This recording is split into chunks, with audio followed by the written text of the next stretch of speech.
Ladies and gentlemen, welcome to another episode of The Talk Zone. I have a very special guest, and yes, I do say that at every episode. I do say I have a very special guest every episode, but I was faking it. Much like many women of the world, I was faking it, and today I'm 100% serious that I have a very special guest. And this is a very good friend of mine who I've worked with in the past, and he's as I wouldn't say self-declared, but I would say me declared man of mystery. Okay. Welcome, Justin Springer. Well, thank you, Adam. It's a pleasure to be here today. Very special guest, might be overstating it a little bit. Okay. I've listened to your other shows, and you have, all these super talented comedians, improv people, so on and so forth. They're just fucking scam artists. Just scam artists. They're all trash. Yeah. But, and I think I mentioned this to you when you first asked me to come on. I was like, I'm Adam. I'm none of those things.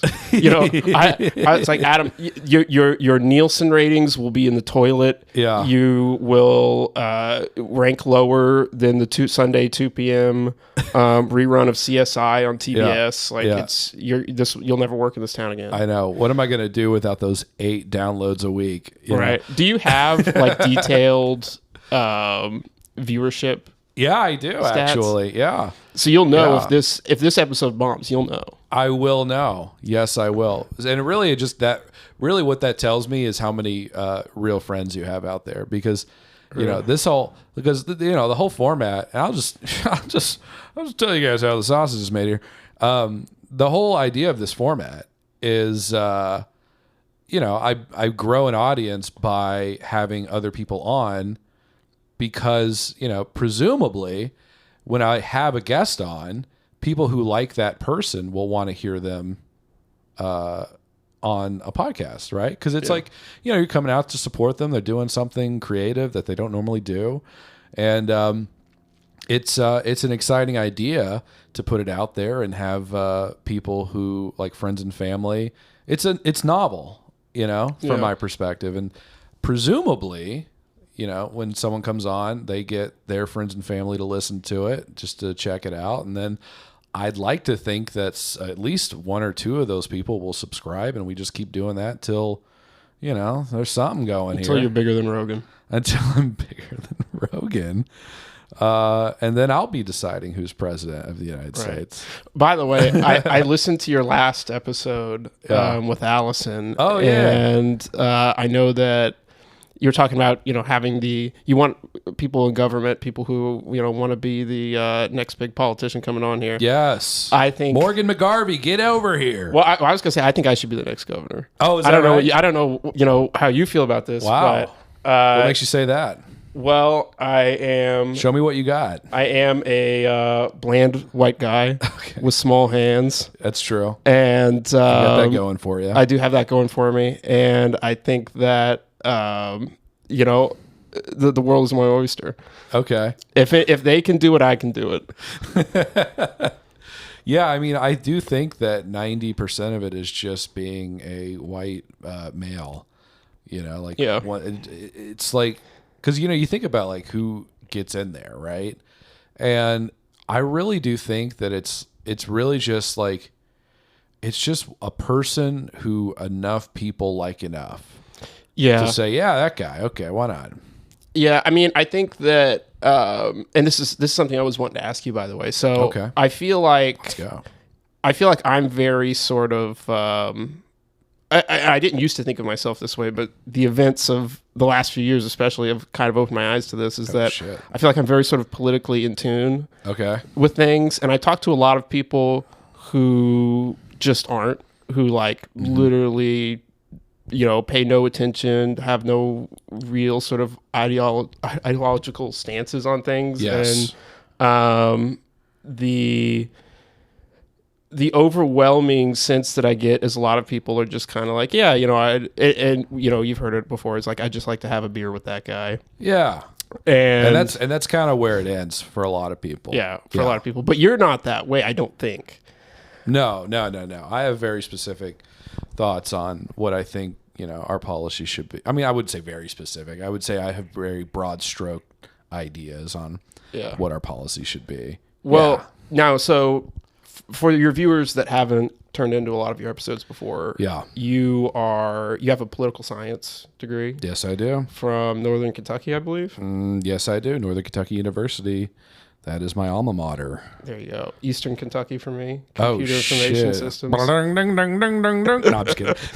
Well, the funny thing, it's not really that eastern. It's actually like right outside of Lexington. It's like the next county over from Lexington. Oh, really? Oh, wow. I didn't know that. It's like 20 minutes away from UK. For people who don't know where EKU is, it's not that. So it's really not that eastern, because that's more central Kentucky, really. Yeah, it really is. What the fuck?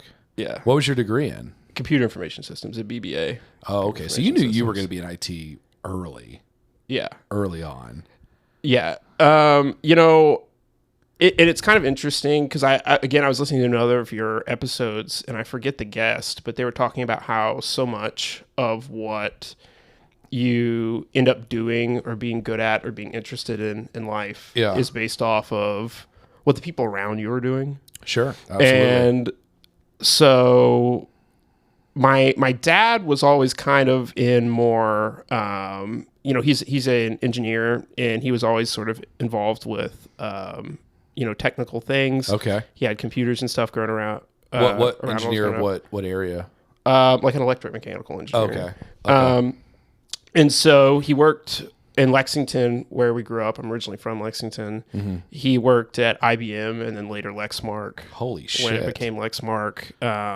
And for many, many, many, many years. So was he working on computers or? Well, he was doing printer stuff. He was like, but that they had, especially when it was IBM, they had a lot of stuff going on there. They had, they made all their keyboards there, like their mechanical keyboards, and they in fact still do. There's another company that sort of like bought all that tooling called Unicomp. Shout out to Unicomp. This should be your first sponsor. Shout out Unicomp. That still makes those like Model M keyboards right there in Lexington. Really? Yeah, it's really cool. So I didn't know that was something that we manufactured. Yeah, so for you patriots out there, if you want like a Kentucky-made keyboard, those are your guys. Wow. Unicomp.com. Do they make keyboards for different brands, or is it just like they're not out here making Logitech keyboards? No. I assume. They make like a very specific, and this is where you're going to lose all your viewership. Yeah. But they make a very specific type of mechanical keyboard called the buckling spring keyboard. The buckling spring keyboard. And that's the title of this episode. It's basically, it really should be. I have very, very strong opinions about the buckling spring keyboard. Yeah. And basically it's just like a big, huge chunk of metal, like a backplate, and then springs clacking against it, right? Okay. It's a little bit different than like the sort of like Cherry MX and the knockoffs sort of mechanical keyboards that you get with all the other brands out there. Yeah. And it's literally like they're just making the same sort of keyboard with like a couple of modern quality of life updates as like IBM made in the 80s. So if you want like one of those big, loud, they're very loud, classic sort of IBM keyboards, you don't need to go buy one off of eBay. You can go to Unicomp and they'll make you a brand new one. You can actually go reach out to them directly. Do they have a storefront, or do you just go? They've got a storefront. You just go over there and say, I want one of these. I think they recently moved locations, but I think you can go into their actual place too. Are these consumer grade, or like are these like keyboards that you would only find in like a factory or in an office setting, or are these just regular keyboards that you can just pick up for your house? I mean, you can use them wherever you want. I mean, the thing is, if you use them in an office, everybody's going to hate you because they're that loud. Like, I'm really not joking. If they are very loud, but they're great keyboards. So, and again, they're made right in our backyard, Lexington, Kentucky. Dude, so that's wild. Yeah, got to support the Lexington tech industry. I feel like we assume that there's just nothing going on here in There's Kentucky. definitely stuff going on in Kentucky. There is a lot of stuff going on in Kentucky, man. There is. Are you from Kentucky originally? Yeah, I am. Where around? Born and raised. I was born in Shelbyville, Kentucky. Okay. And I was raised in Smithfield, which is about 20 minutes, we'll say west of Shelbyville. It's, where, like when you're going to Cincinnati, you know where those two pilots are back to back in Pendleton, 71. I won't lie, I don't know exactly where that is, but I get the vague idea of where you're from. I'm trying so hard not to just say Henry County. I don't know where that is. Allison gives me so much shit about saying what county I'm from. Dude, that's a real thing from people. No offense, who are in the middle of nowhere, or from the middle of nowhere. Like when I went to EKU, I had never in my life before heard an answer to the question of where are you from with, "Oh, I'm from X county." Really? Okay. And so many people did that there. Panta County. I was just be like, "Yeah, I'm from Louisville," and they'd be like, "Oh, well, I'm from Boone County," you know. Yeah. Like, where the hell's Boone County? Like, what city are you from? And they're like, city. Yeah. Like, it's mutually incompatible in their minds. Can you imagine? That's how you know if someone's from a city or not. Yeah. Is if they go by it, because the county is going to be bigger than any city that is in that county. Yeah. Whereas a city is going to be bigger than any county that it resides in. Yeah. Like, can you imagine being at EKU and be like, "Yeah, I'm from Jefferson County." What? Ew. Yeah. That would be a super weird thing to say. Yeah, it would be. Right. But, but a lot of people would be like, "Oh, I'm from Boone County or Floyd County or, wherever." Mm-hmm. And I've been around enough. You are from Louisville, right? I grew up in Lexington. Okay. And then when I was 14, my dad got a job at GE here and we moved to Louisville. Okay. And then I went to school out in Richmond. Mm-hmm. Which is like right next to Lexington at EKU, and then after school, came back here full time to do the whole tech bro thing. Yeah, dude. Have you ever lived anywhere but Kentucky? No, but I'd like to. Yeah. And that's something that me and Teresa, who is my lovely fiance, shout out. You guys are getting married next year. We are, and it's very exciting. Also very stressful. Yeah. I want you to tell people about the venue and the the vampire lady who's going to facilitate it. It's pretty exciting. I will get to that. Yeah, we'll put a pin in that. But yeah, I would like to live somewhere else, both like personally and professionally. Yeah. And I don't know, you also being from Kentucky, sort of how you feel about this, you and Allison, but I've talked a lot over the past few years about maybe making a move up to Chicago. Yeah. I have a lot of like personal and professional contacts up there. Okay. Also, we have one professional / family contact up there that would really, I think it would really bode well for us if we moved out there. But really, yeah. Is that something you'd like to do? We're kind of two minds about it. We've been to Chicago with the intention of checking it out to see if we want to live there, and I personally really do love the idea of moving out there, just because it's one of the biggest cities in the United States, and it's got a huge comedy scene and all that, and I'm, because I grew up in the country, I just have a real hard on for cities. Yeah. Like anytime I go on vacation, I don't want to go, like I just want to go to a new city and explore. Yeah. So yes, I'll say that I'm personally interested. I don't think Allison is as interested. I think she's looking for maybe more of a. Here's the thing with her. Okay, she really likes the idea of living in, like the Northeast. Like she's thinking like she wants to do like a Maine, like a fucking Massachusetts, Boston kind of. Yeah. That's her vibe. She wants like a little colonial house with like oysters and shit. And and I don't know that I'm on board. And I'll say the only reason that I even am still here and will probably honestly continue to stay here is just family. Yeah. Like I wouldn't want it. I would feel, and that's another conversation about like we'll say socioeconomic culture differences. Is like one thing I've noticed is white people in the middle class, they are so ready to just not ever talk to their family and just live on the other side of the country. Whereas like working class white people, and actually just and this is a trend I think I've observed in like just different ethnicities, about it's so much more family oriented. It is, yeah. It's like, bitch, you're never leaving my family. Like we're gonna die in the same house. And so I come from that. Now, I don't personally feel that way. Like, I would be I'm sorry, any of my family members are listening to this. I would be so happy to just move to New Mexico and never see anybody in my family ever again, except for my mom. You're close with your mom. Because I mean, you're just being 30 minutes apart is too much for her, Yeah. Like, if I don't go 2 weeks without calling her, it's like, oh, well, who's this? Who's this stranger? Oh, I didn't even know I had a son. Oh my God. It just has to give me shit for that. Yeah. So does that answer your question? I think that does answer my question. Yeah. Gave you a lot there. No, I mean, that's good. I think for me, so all my family, my immediate family at least, is here in Louisville. So I have my parents are here. Okay. And my sister and brother-in-law are here, and they're about to have a kid, by the way. I'm going to be an uncle soon. Very hype. There we go. Hell yeah, dude. About to fucking show them like fart bombs and shit. And Well, I feel like I'm getting old, man. Like, you think? I know I'm a few years younger than you. 24? What are you? 26. Okay. Wow. I said 24 as a joke, being like, he's probably like 29, I think.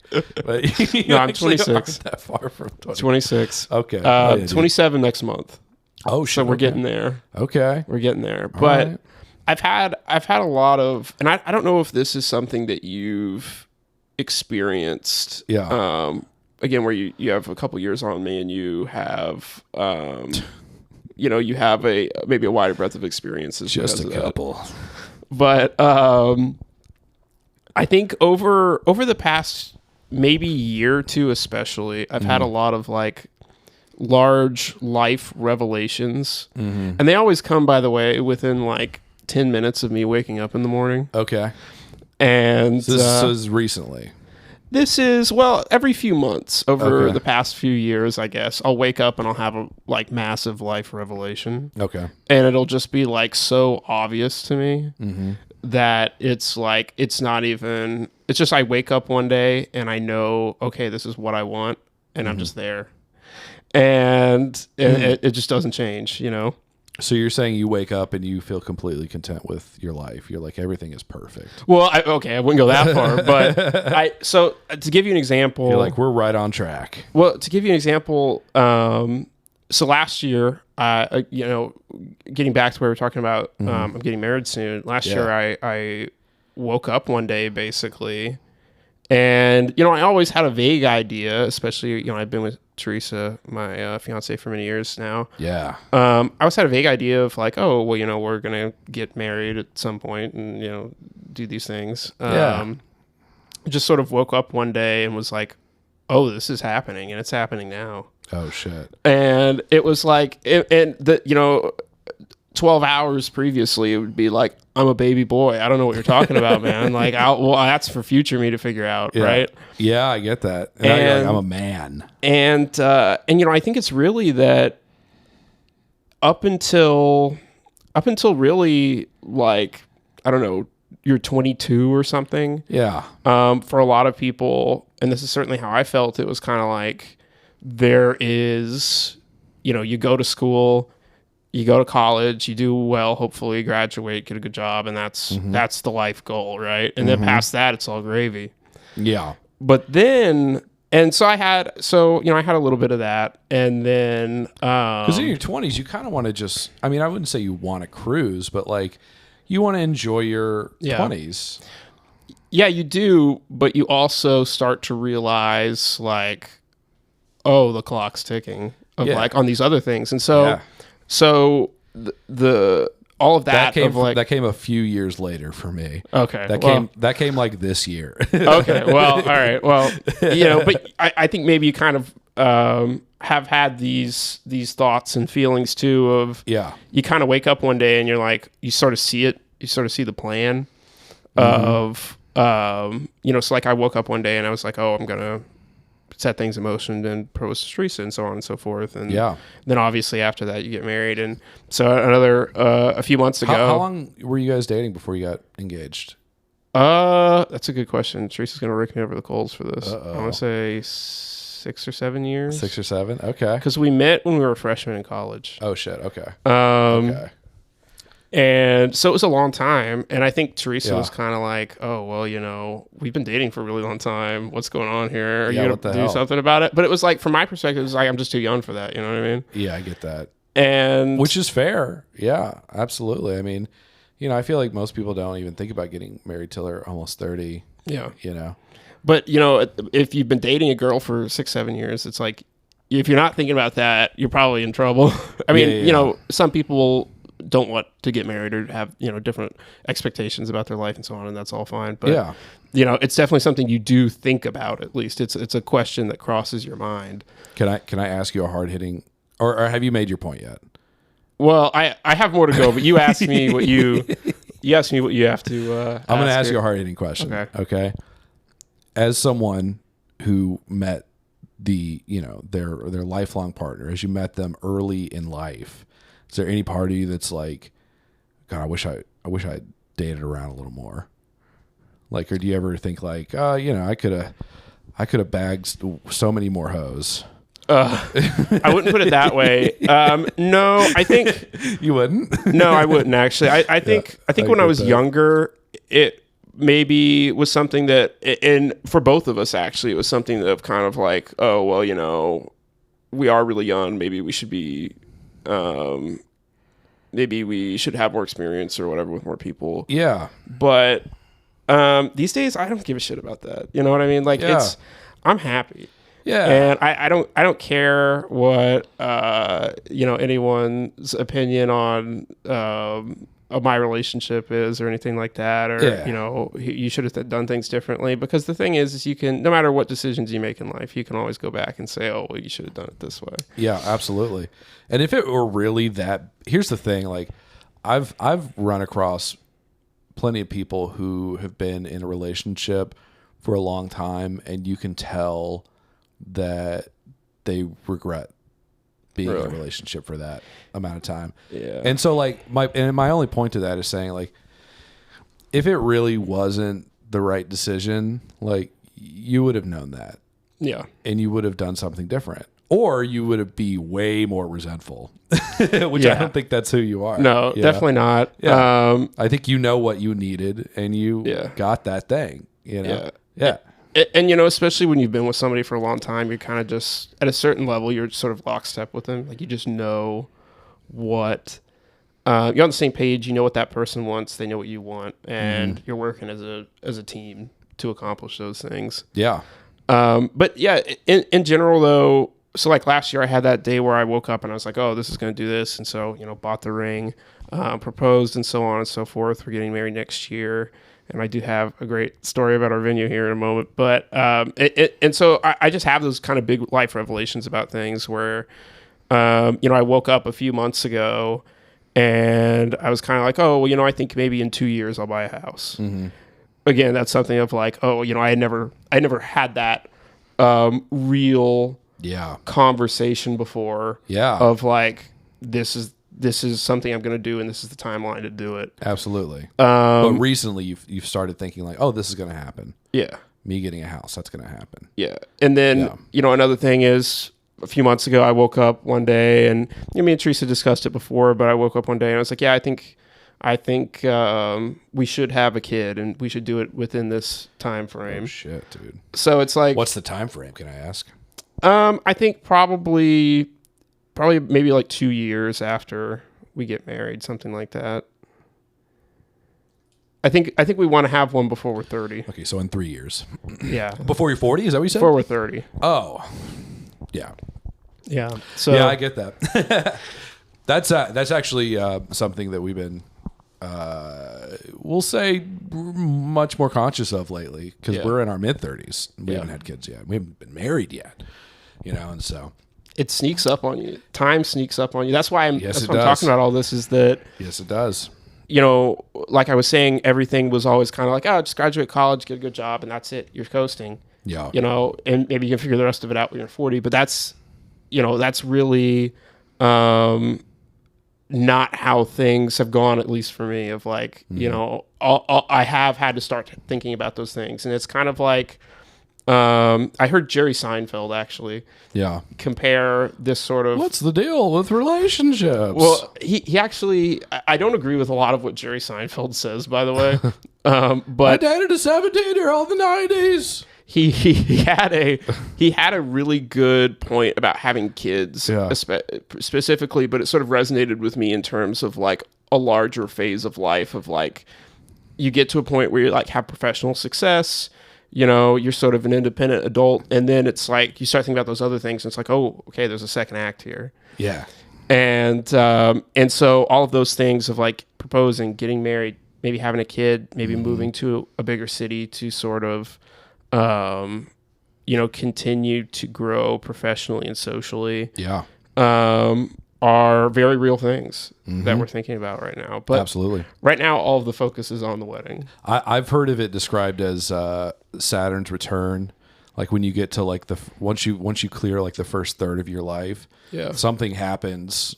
And this is, you know, and I don't believe it. I'm not an astrology guy by any means, but they say that, you know, once you get that to that point, once you start encroaching like late 20s, early 30s, you start really taking an inventory on like what's the rest of this, you know, train ride going to look like for me. Yeah. And really starting to put those pieces together.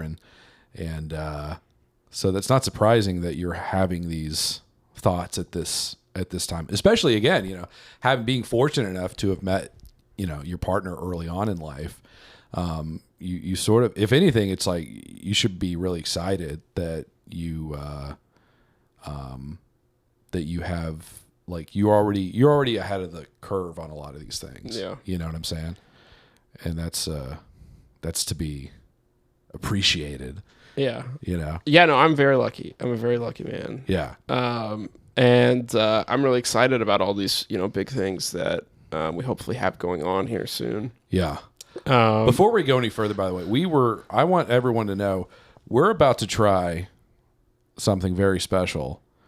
May we do this real quick? Just to really get in there. I'm excited for it. And then we'll go to the vampire priestess.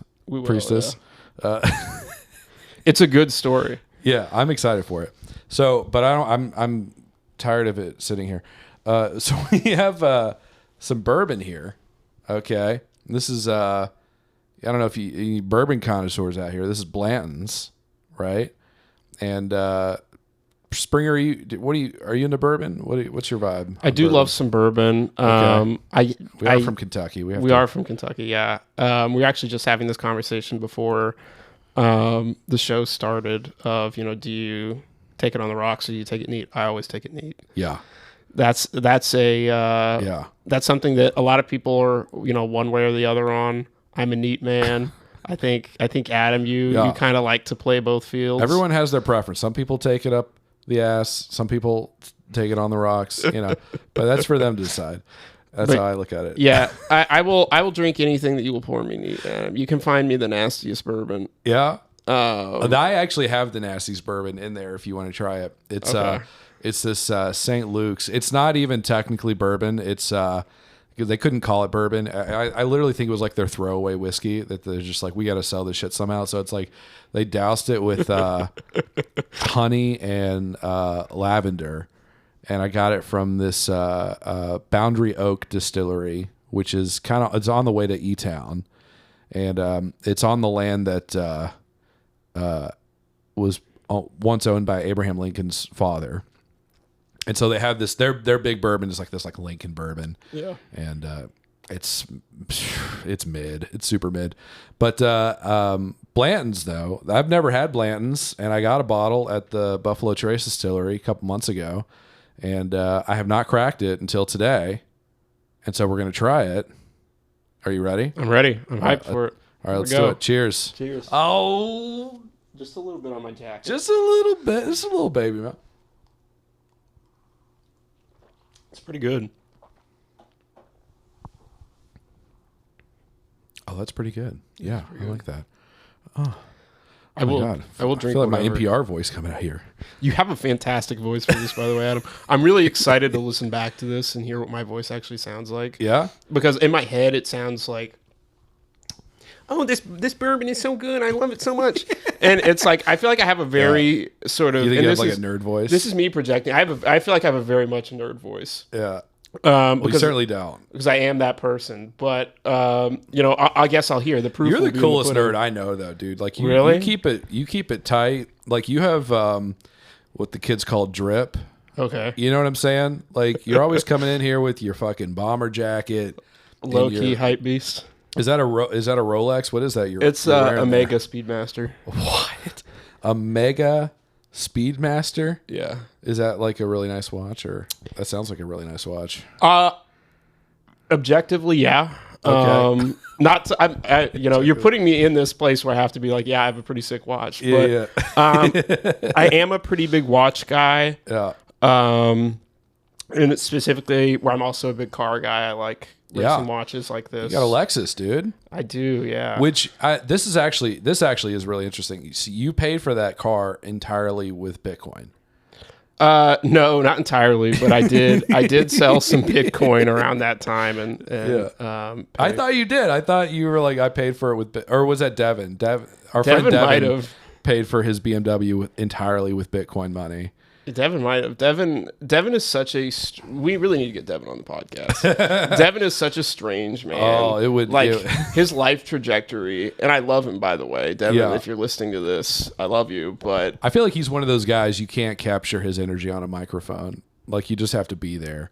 You know what I'm saying? Like, he's he's a guy more suited for video than I'm to radio, I think. Maybe so. But do you think you kind of got away with something with this whole Bitcoin thing a little bit? Like I feel like I don't hear about people making like thousands of dollars on Bitcoin like they used to. I have Bitcoin right now. You have Bitcoin. So are you still in on the crypto thing? Oh yeah. Why? I mean, I don't know if you've noticed. I haven't noticed. But it's the highest paying it's ever attention. been right now. I've not been paying attention at all. It is? Last I checked, it was like 80-something thousand. Are you serious? Yeah. Last I checked, it was 40,000. That was like 3 years ago. Well, things have changed. Are you serious? Yeah, I'm totally serious. Are you saying that it's just been slowly going up steadily over time? Yeah. I think last week it was like I want to say it hit 90 for a brief period. I think it went back down. It might be back over 90 now. I'd have to check. What would you say the average annual growth rate is on that? Do you think it's higher than like the average of the stock market? Yeah. I mean, what you have to consider is that Bitcoin's not really been around that long. Yeah. Right? So it's more volatile. It is more volatile. Right. And I mean, you saw that in 21 where it went up to the low 60s. And then it crashed back down to, I want to say, it crashed down to like a while. 8, didn't it? Didn't it crash down like $8,000 or something? I don't think it went that low. No? That would be a real steal if it did. Yeah. On the assumption that it would go back up. On the assumption that it would go back up, yeah. Yeah. Well, so the thing is I've always kind of bought in at the dip. Okay. Whenever it's crashed. Whenever it's lost a huge ton of value, I've always bought it. You just keep buying it. And doesn't that now? Would you say, and I'm not an investing guy, but wouldn't you say that like over the long term, the more it crashes, and the more people assume its long term stability, and that actually makes it crash less over time? Because you know what I'm saying? Like if everyone sees the dip, right, and everyone says, "Oh, well, it'll bounce back," and so everyone buys on the dip, isn't it kind of? It's like a self-perpetuating system of like always going up over the long term. Yeah, I mean, I think if you really take the 1,000-foot view of it, it's going up. Period. That's what we want. We want the 1,000. That's what you want. Yeah. I think that Bitcoin will continue to go up. I think it's worth a lot more than 80-something thousand personally. Okay. Do you invest in any other coins? I've had like some Ethereum and a few other things over the years. Are you a Doge guy? I briefly had Dogecoin in 2021, I believe it was. I had it I literally bought, I want to say like $1,000 of Dogecoin. Okay. In 2021, I bought it one night because it had been like really popping off. Mm-hmm. And I bought it maybe at like 9:00 at night.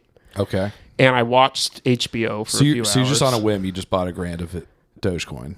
Correct. Okay. Yeah. Well, I could see that it was really, I want to say it was at like 40 something cents. Okay. A coin, and it was like about to go over 50 cents, something like that. And I could really see that there was a lot of momentum there, and that it was probably going to break 50 cents. And I was like, oh yeah, if it'll break 50, I'll definitely just sell it then and make some easy money, right? Okay. Is that what happened? Well, what happened is that I watched a few hours of, I think I was watching Euphoria. I was watching Euphoria for a few hours. Dude. That's the most 2021 thing you could have been doing. I bought some Dogecoin, and then I watched a few hours. I watched the special episodes of Euphoria, and Zendaya. And I have to mix that. No, that's going in. You got to leave that in there. No, I will, but that's going to cause a lot of static. Might have to, and then we'll cut this part out so people don't hear about my tricks of the trade. Well, people won't hear about the Euphoria bit. But what happened was, so I was watching Euphoria, and it was at this point maybe, I don't know, midnight, 1 a.m. in the morning or something like that. And this was like right before I think I started. Okay. Where I worked with you. Oh, sure. So yeah. I looked at my phone, and all of a sudden it had gone way up. Okay. Like it had gained like 20 cents in value. But before you bought it or after? After I bought it. After you bought it. Oh, wow. And I'm like, whoa, what happened? I want to say it was like in the low, like I was like, if this goes over, and the numbers might be wrong because this was years ago and I'm trying to remember this, but yeah. I want to say I was like 50 cent was my sell point. Okay. Where I was going to make a good profit at 50 cent. And I looked, and it had been a few hours, and it was like 63 cents or 64 cents or something. Okay.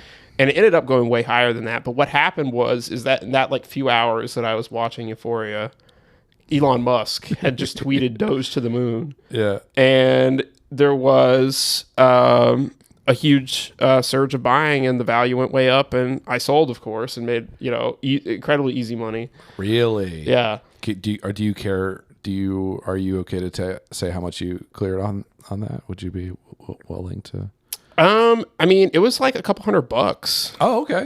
It wasn't decent. Like a crazy amount of money because like you made like $1,000 grand off of it or anything. But no, I mean, you made some money. Yeah, I mean, the thing is that I think that crypto is. Everybody kind of hates people who are into crypto, of course. Yeah. But I think that it is. And I think it's a culture thing. It's like, I hate Rick and Morty fans. Right. And I think I have every right to. But, so I understand. So, yeah, I understand why people don't like crypto fans. But that's, I can't necessarily just be an indictment on the thing itself. Yeah, I mean, I think that. There's a lot of other strings that come with that, I think. I think that if you're serious about investing, I would put at least part of your portfolio into crypto because just on the assumption that it's going to keep growing. Yeah, I mean, I think that you see a lot of institutional buyers, a lot of big banks who are sort of hedging their bets that Bitcoin's going to be worth 100K, so on and so forth. It's a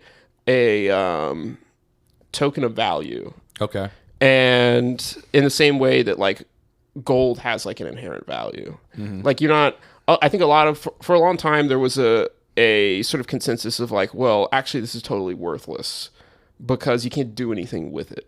Right. Like you can't go and buy a sandwich at McDonald's with Bitcoin. Right. But you can cash out. Yeah, you can cash out. Yeah. And but it's like, I think a lot of people were like, oh, this is going to replace the dollar. It's going to become like an international decentralized currency. But I think it's really what's really happened is that it's become an asset like silver or gold or something like that, where it's like you're not really building a whole lot with silver or gold, so it's not. But people just agree that it's worth that much, right, as like a store of value, and so that's what you're seeing with the big cryptocurrencies like Bitcoin and the low cap meme coins like Doge are like easy to manipulate by a guy like Elon Musk, but not so much Bitcoin. Yeah. That Bitcoin is bigger than Elon Musk. Yeah. Do you think there's a reason why cryptocurrency has continued to thrive while other blockchain, we'll say, trends like NFTs crash and burned? Like, what do you think the difference is between why one succeeds and one doesn't? I mean, I think that there's just you have to get people's buy-in, right? Yeah. That something is worth the measure of value that you're attributing it to. And with something like I mean, really, there's only so much capital that you can pour into that market. Yeah. And at the time, in like 2021, when NFTs and everything were popping off, there was a lot more well, I say that, but the market cap, a lot of these coins have gone up since then. But there was a lot more investor interest, I would say, in those things. And now it's kind of shrunk back down to where it's like these core assets are what's really important. Okay. And what we should be focusing our core assets is in what? As in like a Bitcoin. Okay. As in like one of the big name cryptocurrencies. Yeah.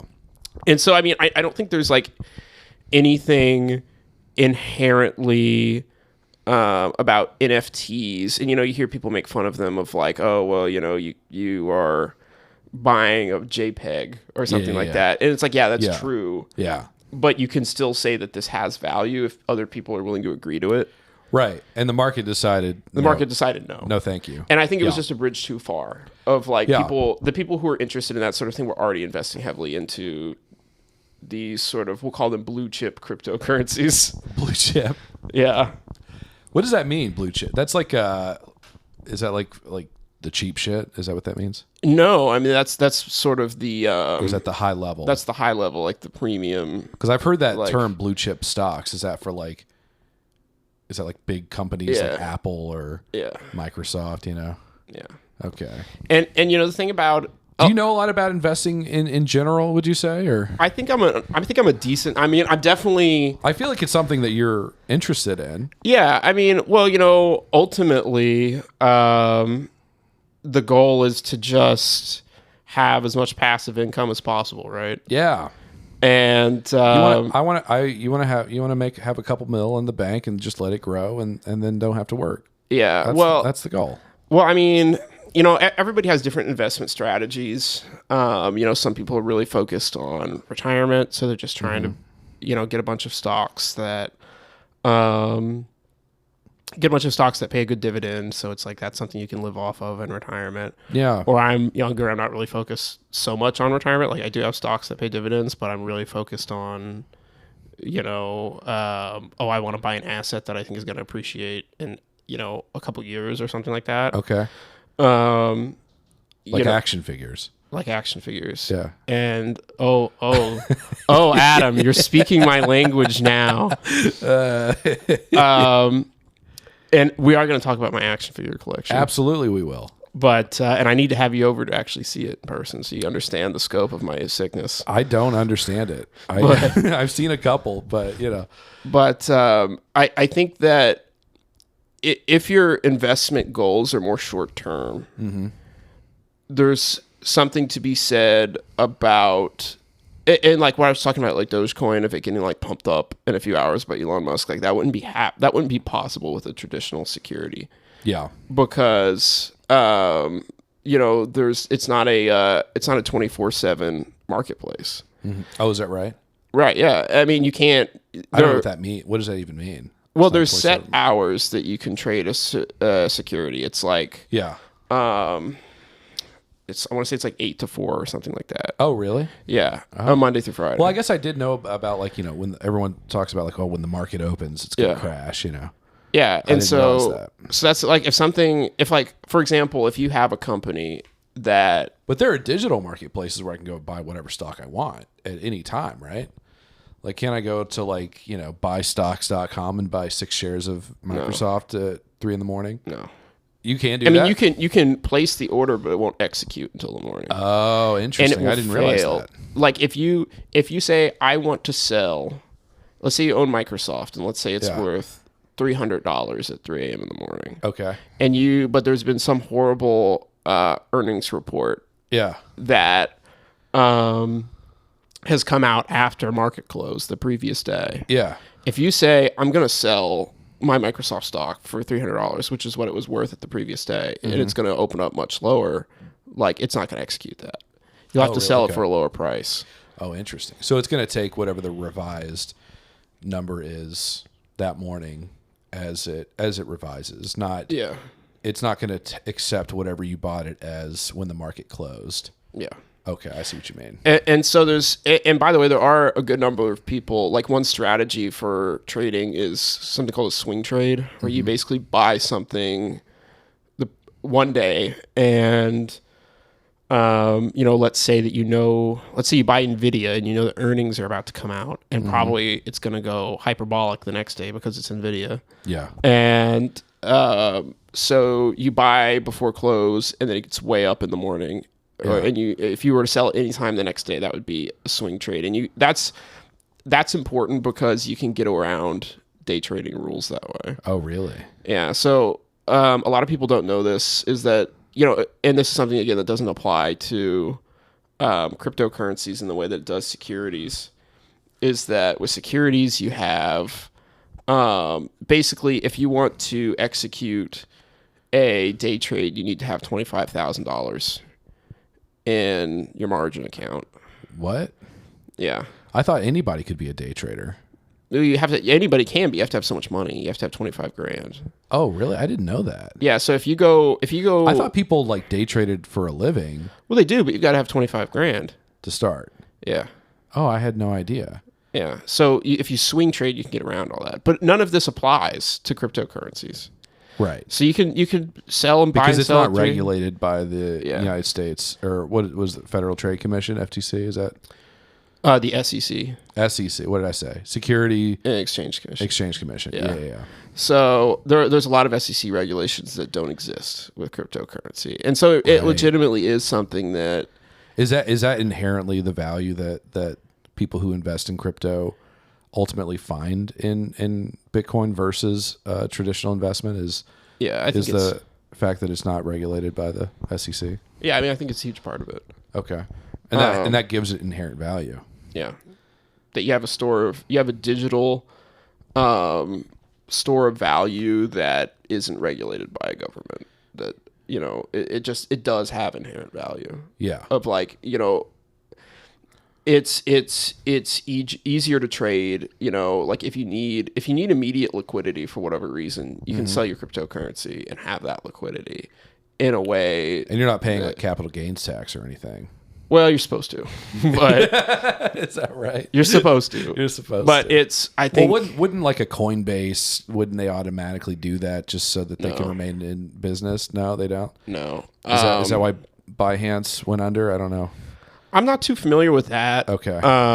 But I know that. I mean, I know a lot of these crypto companies sort of were in shambles, but they were sort of propped up by the immense hype of capital coming in like 21, 22, and so on and so forth. Yeah. Like, yeah. I mean, even I was buying Bitcoin. Yeah. Like you have Sam Bankman-Fried and all these people who really sort of took advantage of that situation. Yeah. Made billions. Yeah. Yeah. But yeah, no, I mean, it to have a asset like that that's so easily traded and is so easily converted into whatever your local currency is, like to have that instant liquidity, like from an investor standpoint, I think it does have a value. Yeah. Okay. Well, now, let me ask you another hard hitting question. Okay, and we're gonna shift gears here just a little bit. We have so much to talk about, Adam. I know, it's just why I'm like, we got to get into the thing that I really wanted to talk to you about. Okay. And so I'm gonna segue it in this way. Okay. So as a man who likes to play a lot of games in making money, let me ask you this: comparing the amount that you've made off of cryptocurrency, or even just traditional investing, versus gambling. Okay, because this is one of the reasons why I wanted you on, because you are Kenny Rogers, right? You're the gambler. You know, like in my circles, you're the guy who is going to Vegas and participating in poker tournaments and winning and doing very well. Oh, by the way, dude, I went to that friend. I introduced you to my friend Jared. I went to his house a couple weeks ago for poker again, and they tried to get me drunk so that I wouldn't beat them, and it didn't work. I I came out ahead of all of them.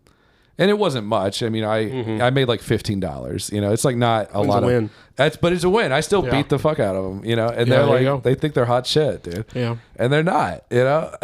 Yeah, and it's all because of you. You know. Really, you think I've taught you how to?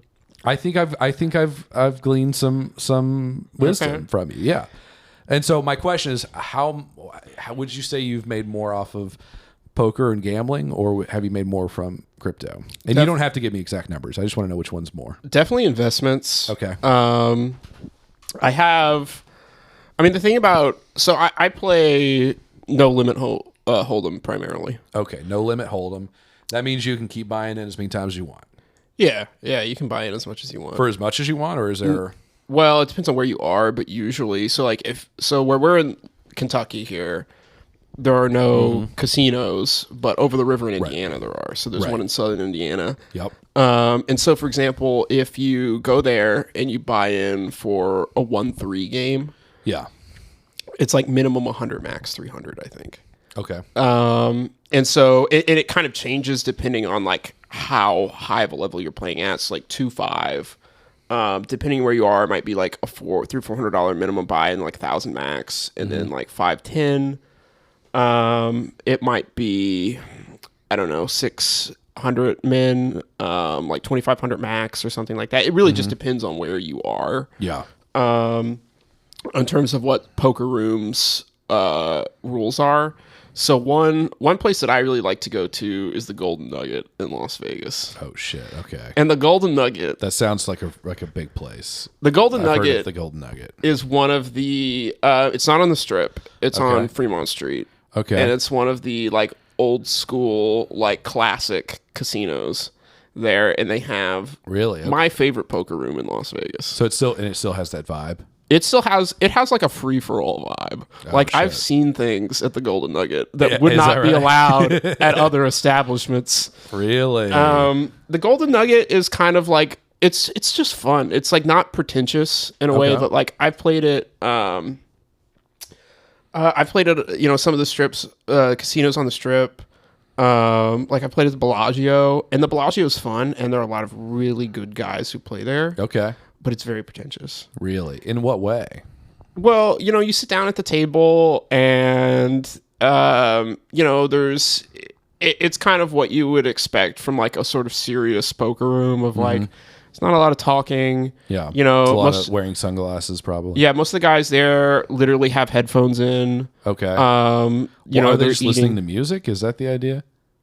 Well, I don't know. I mean, some of them do. Some of them might just be like white noise and stuff like that. Like they are. It's a lot of. I would find that distracting. Like, wouldn't you want to be able to hear? Because if you're trying to read the other players, like wouldn't that be something that you'd want to not block? Like, wouldn't you want that sense, to be able to hear like little ticks or things that people say to kind of interpret as like, that seems like a weird move to me. I think it's more about them than it is the other people.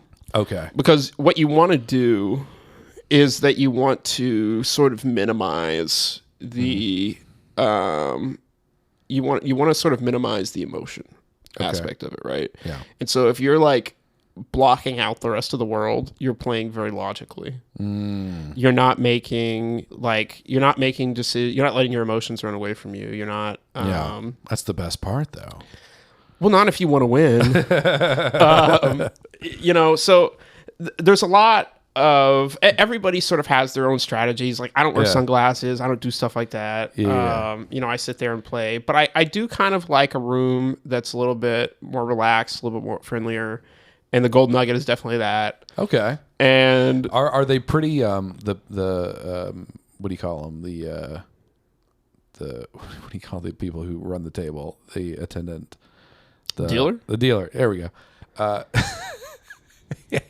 Would you say they're pretty supportive, and like if you don't know what you're doing, like are they pretty like or are they like, get the fucking system here or get out? No, they're supportive. Like you definitely see people who have literally never played. I was playing at the Sahara actually in Las Vegas. Okay. And the Sahara in Las Vegas, for people who don't know, has a Magic Mike live show. Oh shit. Okay. And Booked. so it's like right over by the poker room. Yeah. Oh, okay. And so that's got to be distracting. Well, what happens is you're sitting there playing poker, and all of a sudden Magic Mike lets out. Yeah. And it's a lot of very loud people who are often very drunk. Yeah. And are just having the time of their lives. And it's very different, from the vibe at the table. Yeah. Right? But what will happen is, like, I was sitting there, last time I was there, and I was playing, and there was an open seat, and this guy bought in, who had clearly just taken his girl to go see Magic Mike. Okay. Bought in for $100, like 1-3, which is pretty. Like, here's the thing. Yeah. Whatever table you buy in, whatever table you go for, buy in at the max. Don't buy in at the min. Really? Yeah, because it's gonna be harder to get going. Because you're gonna lose your money quicker if you don't have more to play with. Well, it's just gonna be harder. Like, it makes the like tolerances of your game a lot tighter. Of like, it's less forgiving. Yeah. If that makes sense. Because if somebody immediately raises 100 and you have 100 there, and yeah, sure, you can buy back in. But if you have 100 there, it's like, you better be damn sure that you have the winning hand. Yeah. Right? You have fewer opportunities for failure. Yeah, people are going to bully you. Yeah. So buy in for the max. So you're saying if I have a choice between buying in the men at a bigger table or a max at a smaller table, I should do the max at the smaller table. Absolutely. Okay. I mean, unless you really know what you're doing. But if you really know what you're doing, you're buying in for the max. So that would be knowing what you're doing. Yeah. So the thing is that so I was sitting there at the Sahara, and which is a really nice poker room, by the way. When I was there, it wasn't very busy at all, but it was a very, very nice room. Everybody there was super chill, but I think there was a lot of regulars there. It wasn't a whole lot of tourists. Where it's kind of like on the northern strip over by the Strat. It's not like in the real thick of things. But I kind of like that. So this guy comes in who had clearly just taken his girl to see Magic Mike, and he sits down and he buys in for $100, and we're all kind of looking at this guy like, brother, idiot. Like, he doesn't even know, like, well, the guy who was running the room comes over to the table and he's like, oh yeah, this guy's kind of fresh, just like, take it easy on him. Oh, the dealer, which is already the dealer says that? The guy who's running the room, not the dealer. Shit. He comes over there and he's like, yeah, this guy's, he's just take it easy on him. Yeah. And he clearly has, like, never played before in his life. Like, he has no clue what's happening. And he'll just, like, and he does the thing where he, like, kind of pushes in a $5 chip. Yeah. And I'll just immediately raise 20 and he'll fold. Again, buying in for the minimum. Don't do it. Yeah. And you can't do that. And so I'm taking the guy's money because he clearly just doesn't know what he's doing. Yeah. And it's like, and he, like, if you raise him, even if he has, like, pocket aces, he's gonna fold pre-flop because he doesn't know what he's doing. Yeah. Right. Yeah. And so he sits there and he loses his money, and his girlfriend's really kind of giving him shit about it. Oh no. His girlfriend's like, I thought you knew what you were doing. Damn. And I felt bad for the guy. Like, I was, but at the same time, I'm not gonna just sit there and, like, fold good hands for him. You know what I mean? So it's like, I'm gonna play. Oh yeah, you're in Vegas. Come on. I'm in Vegas. That's the point. And so he busts out, and then the girl buys in. Oh no.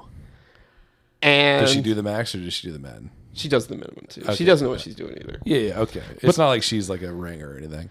Yeah, but the girl buys in, and what's really so funny is that she buys in, and it might just be because she's drunk, but she buys in, and we start, we're doing the same thing where we're, we'll raise $20, she'll fold. She doesn't fold. Oh shit. She'll go all the way, and I didn't lose this hand, but somebody lost this one hand. She busted out in like 20 minutes, but she won one big hand where she had, like, pocket twos. Oh shit, yeah. And somebody raised like $30 pre-flop. Yeah. And she called it, and she just called them down. No and way. Sure enough, twos came on the turn in the river. Okay, so she got lucky. Yeah, she got lucky. Yeah. But the thing is, the moral of the story is,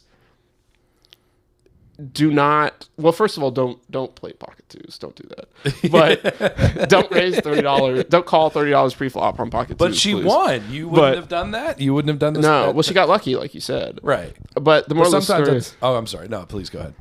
I was just gonna say the moral of the story is that other than please don't play pocket twos pre-flop call. I mean, if you can limp in, yeah, sure, play your pocket twos. But, if you must.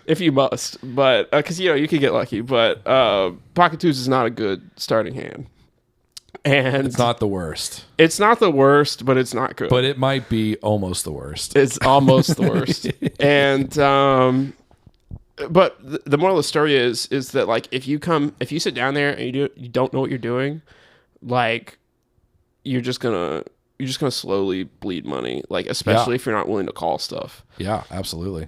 So I would recommend to anybody who's thinking about going to a casino and playing poker to like play online, like play just like dumb games on your phone, like maybe read a book about it. Like don't sit down and know nothing. You know what I mean? Can you play online for money? Yeah, you can play online for money. Because it depends on where you are. I wanted to do that, but I don't know where to go to do that. Yeah, well, it depends on what state you're in. There are legal aspects at play, but online poker definitely exists for money. Okay. But back to the Gold Nugget, because I really want to talk about the Gold Nugget. Let's do it, dude. The Gold Nugget is my favorite poker room in Vegas. I mean, with a name like Golden Nugget, I mean, that just oozes like personality.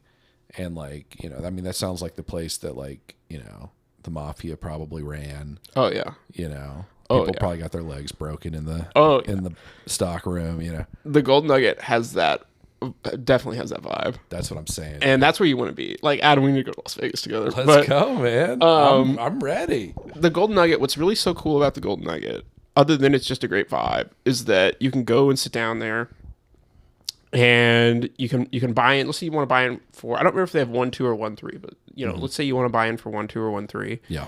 And the minimum's 100, but then they don't have a maximum. Mm-hmm. So if you wanted to, you could go to that 1, 2, or 1, 3 table.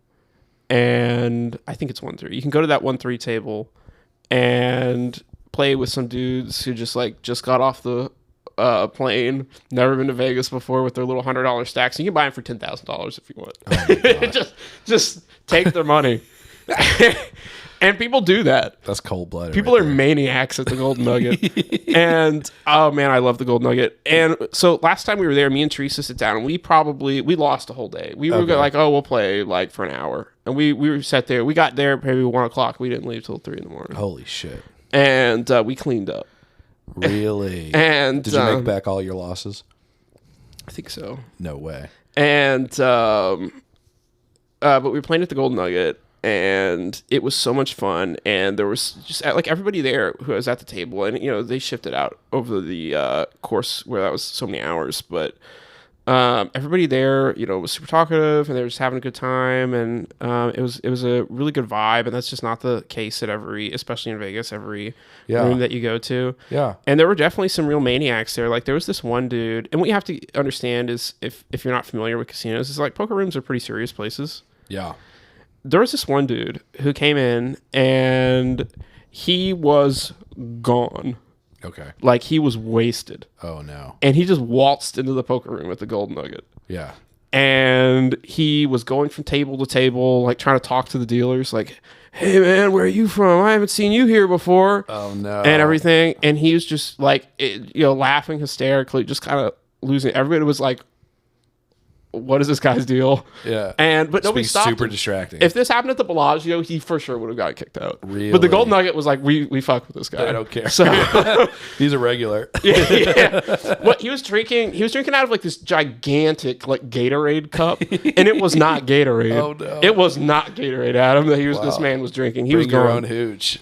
And I was just kind of like, I had never been in a poker room where somebody was just like fully losing it before. Yeah. And this guy was. And I thought for sure they're going to kick him out, but he just kept kind of walking around talking to dealers. Yeah. So was he bothering the players or just hustling the dealers? I think he talked to the players a little bit. Mostly he wanted to talk to the dealers for whatever reason. Okay. And that's so fucked up. They're the ones working.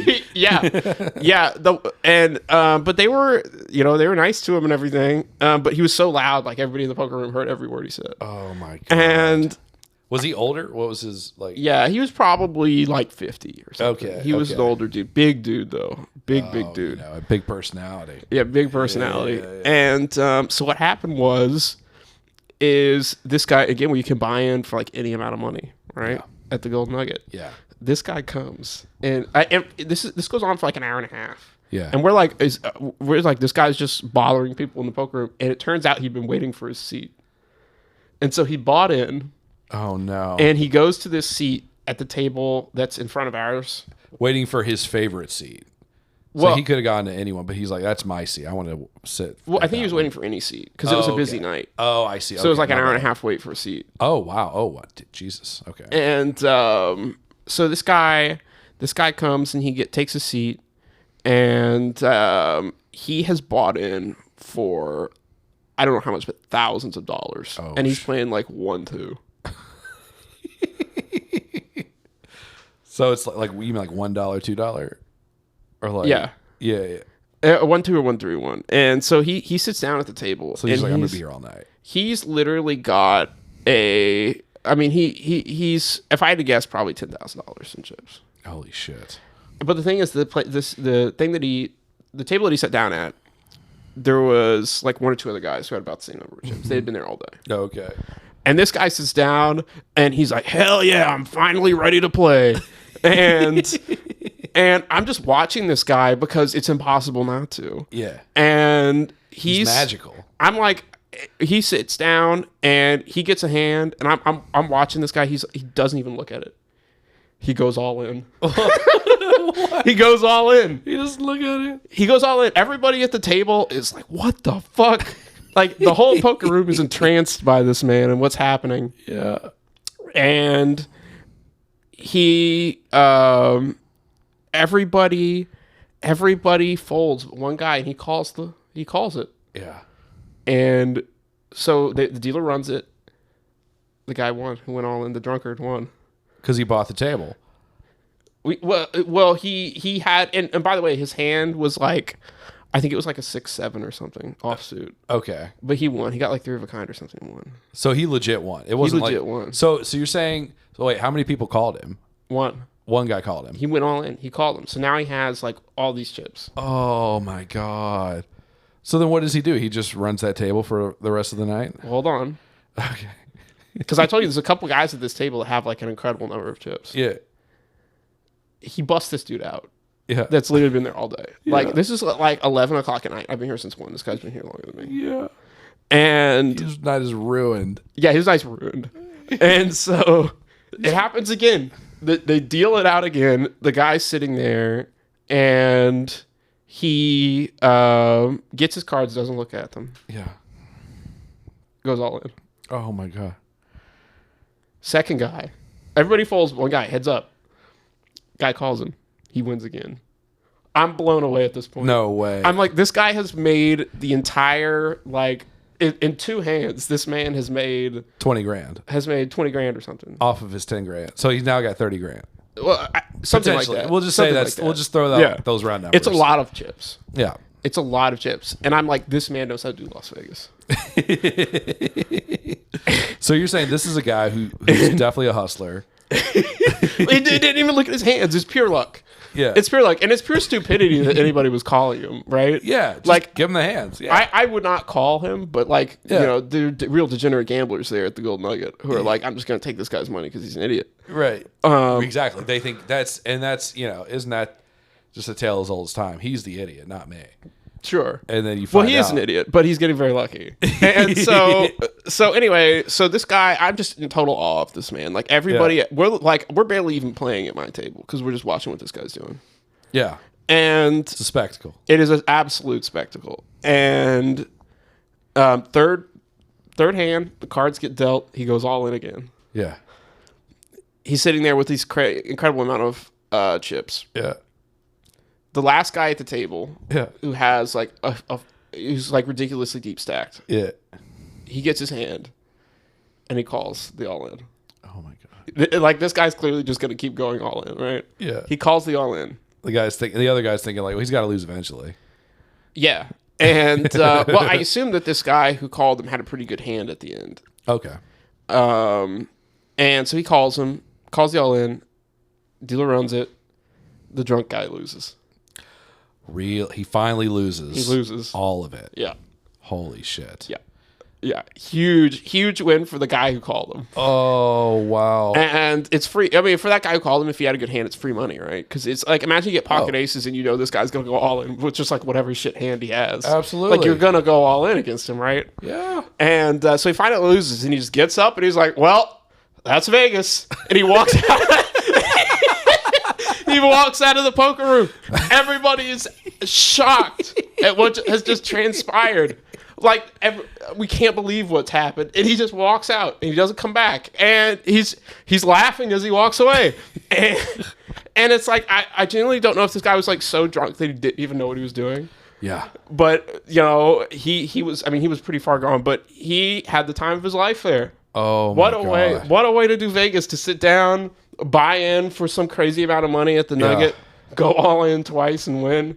Lose on the third hand and then just walk away with your Gatorade cup and have a great night. Dude, you know how that story should end? That's one of those guys where like you know, it's a legendary story, right? And then you go into like a casino and you start talking about that guy, you start describing him to the bartender, and he goes, "Oh, you mean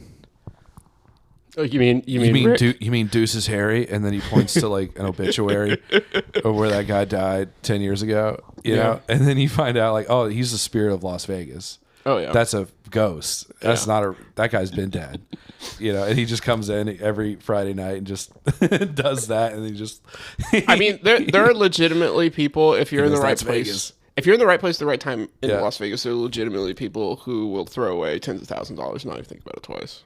That's ridiculous. And like, they're just like, well, I had a good time. Play for 3 hands. I had a good time. How much money do you think they have that like 10 grand is just not that much to them? Yeah, a lot of money. If someone gave me 10 grand right now, it would change my whole life. Yeah. It would literally, which is sad to say, really, that's all it takes to change my entire life. But 10 grand's a lot of money. It's a good chunk of change. 10 grand's a lot of money. Even in 2024, 10 grand is a lot of money. Yeah. Yeah. So, yeah, I mean, the guy got drunk, lost all. I mean, listen, that was the best part of my night. This guy made my night. Like, just watching this guy and the absolute spectacle of it. But was that the last time you went to Vegas? Yeah. So we got to go back, and we got to go back to the Nugget. Shit, dude. So if anybody listening has ever been to Las Vegas, like, if you want to play, like, very seriously, you know, go to the Bellagio, sure. Yeah. If you want to see some shit, if you want to, like, feel like you're in Las Vegas, go to the Gold Nugget. You know, like, because the thing is, you go to Las Vegas and you don't really want, like, some people do, but you don't really want to the hardcore. You don't really want the hardcore crowd because they're not fun. Yeah, I mean, but the thing is you can go to the Bellagio and you can play games of like 500 or 1,000. Like, you have like 500 small blind, 1,000 big blind. Okay. And you can't do that shit at the Nugget, right? But you can, if you're just a normal person and you want to go to Las Vegas, and you want to see some shit, go to the Nugget. Yeah, they're very liberal with their free drinks there, by the way. So what's your preference? Are you I don't want to talk, or do you want a little conversation? I'll definitely sit there and not talk. Yeah, but I like a friendly table. Yeah. Yeah, I feel like we've been to a couple of games where like it's like people are just acting super serious, and it kind of ruins it for me a little bit. Really? Because it's for one, it's intimidating. Yeah. And two, it's like I'm a talker. Like I want to ask people about their lives and like, so what do you do? Like I want to get to know people while we're playing the game. Yeah. As long as it doesn't impede the rhythm of the game. Yeah, you gotta pay attention to what you're doing. Yeah, like I don't want to be talking to people and then it's like, oh well, we just stopped playing for 10 minutes because someone had a story they wanted to tell. Yeah, that wouldn't fly. That shit annoys me. You literally really can't do that at like a real casino because there's the rake, like the dealer's got to do his thing. Like if you're sitting there and you're just like, it's one thing if you're deliberating on like, oh, am I gonna play this hand or not? Yeah. But it's another thing if you're just like, oh man, I just bought a Ferrari and I drove here from Los Angeles and I'm having the best day of my life. Yeah. Sir, you're the big blind. Oh, shit. Okay. Oh, what's that? Oh, that's how that guy was, man. Let me tell you. So you think, because when you were telling me the story, I was thinking like, oh, this guy does this guy is like, he's pretending to not know what he's doing, but he's actually a ringer. Right. But it sounds to me like he was actually just a big dumb idiot. That's correct. That's absolutely right. Yeah, he's a big dumb idiot. I mean, it's a different, like somebody who would do, like, I've never been fucked up enough to say I'm going to, he either has an incredible amount of money or was incredibly fucked up. Probably some combination of the two. Do you feel like booze helps you become a better player? Because I feel like it loosens me up a little bit. No, you don't want to get loosened up. Huh? You don't want to be loosened up. Why not? Booze, I mean, because, you're going to, it's like what we're talking about with like the guys who have the headphones and the sunglasses. And, so on and so forth, who don't really want to interact at all with the rest of the table. I don't want to be drunk when I'm playing poker, but I want to be loose enough to where some of the anxiety is subsided. I mean, I might have a bourbon. Yeah. I'll have a bourbon, but I'm not like going to sit there all day and have a ton of bourbons. You know what I mean? Yeah, I get that. So, and like, the thing is, you sit down at the table with somebody and you get a guy who's just like ordering back to back to back to back to back drinks, and this guy's not playing a strong game. Yeah. So, I mean, it's definitely something. And then you start seeing like, other players are like, oh, it's blood in the water. Yeah. Yeah. So you gotta be perceptive of that, I would say. Now you've played in poker tournaments, right? And like, what's the big tournament in Vegas? So the big tournament, it's not just in Vegas. They have satellite games everywhere. Is WSOP. Okay. And how WSOP works is that so there's the main event game, right? Okay. Yeah. That anybody can buy in for $10,000. Yeah. So if you have $10,000 and you say, I want to play the World Series of Poker main event. Yeah. Any idiot can go do it. Anybody can do that. And that's really very democratic, I think. Yeah. Because if anybody's lucky enough, it's like the American dream. Yeah, I mean, you're probably not going to beat if you're somebody who's just like, I've, just decided to pay $10,000 and buy in for the main event, like, you're probably not beating Helmuth or whoever, Yeah. But if you were to do that, you could play the main event. So on and so forth. You could go all the way. Who knows? But otherwise, some of those guys win millions of dollars in those games. Yeah. Yeah. Well, the real big guys, like the real pros that are like sort of household names if you're into poker, like Phil Hellmuth or whoever. Like who? Phil Hellmuth. Phil Hellmuth? Yeah. Okay. So he's a big pro poker player. And so if you're a guy like him, like, you have all these sponsorships and like you're getting paid no matter what, I think. Okay. But so either way you're getting paid. Yeah, but if you're some guy, and this happened kind of once before in 2003, this dude named Chris Moneymaker, who was like, I think Shut like a up. teacher. That was not his last name. Well, yeah, I think he changed it to be his last name. He changed. Okay, dude. And that's what he calls himself, though, is Chris Moneymaker. He should have changed. He might as well change it to Chris Monster Energy Drink. Yeah. What a douchebag. Well, so, he has a poker room here in Vegas. Not here in Vegas, here in Louisville. Oh, really? Yeah, but it's like where? a private club. I don't know exactly where it is. I haven't been there. He opened it a few months ago. Oh, how do you get in to a private game like that? How do you get in? I think you just have to. So the thing is you can't have. There's no rake, but you have to like pay a certain amount of money to sit at the table. You have to like join the club. Yeah, it's kind of how they get away from the legal stuff. Oh, really? And So are you gambling with the dues that you pay, or?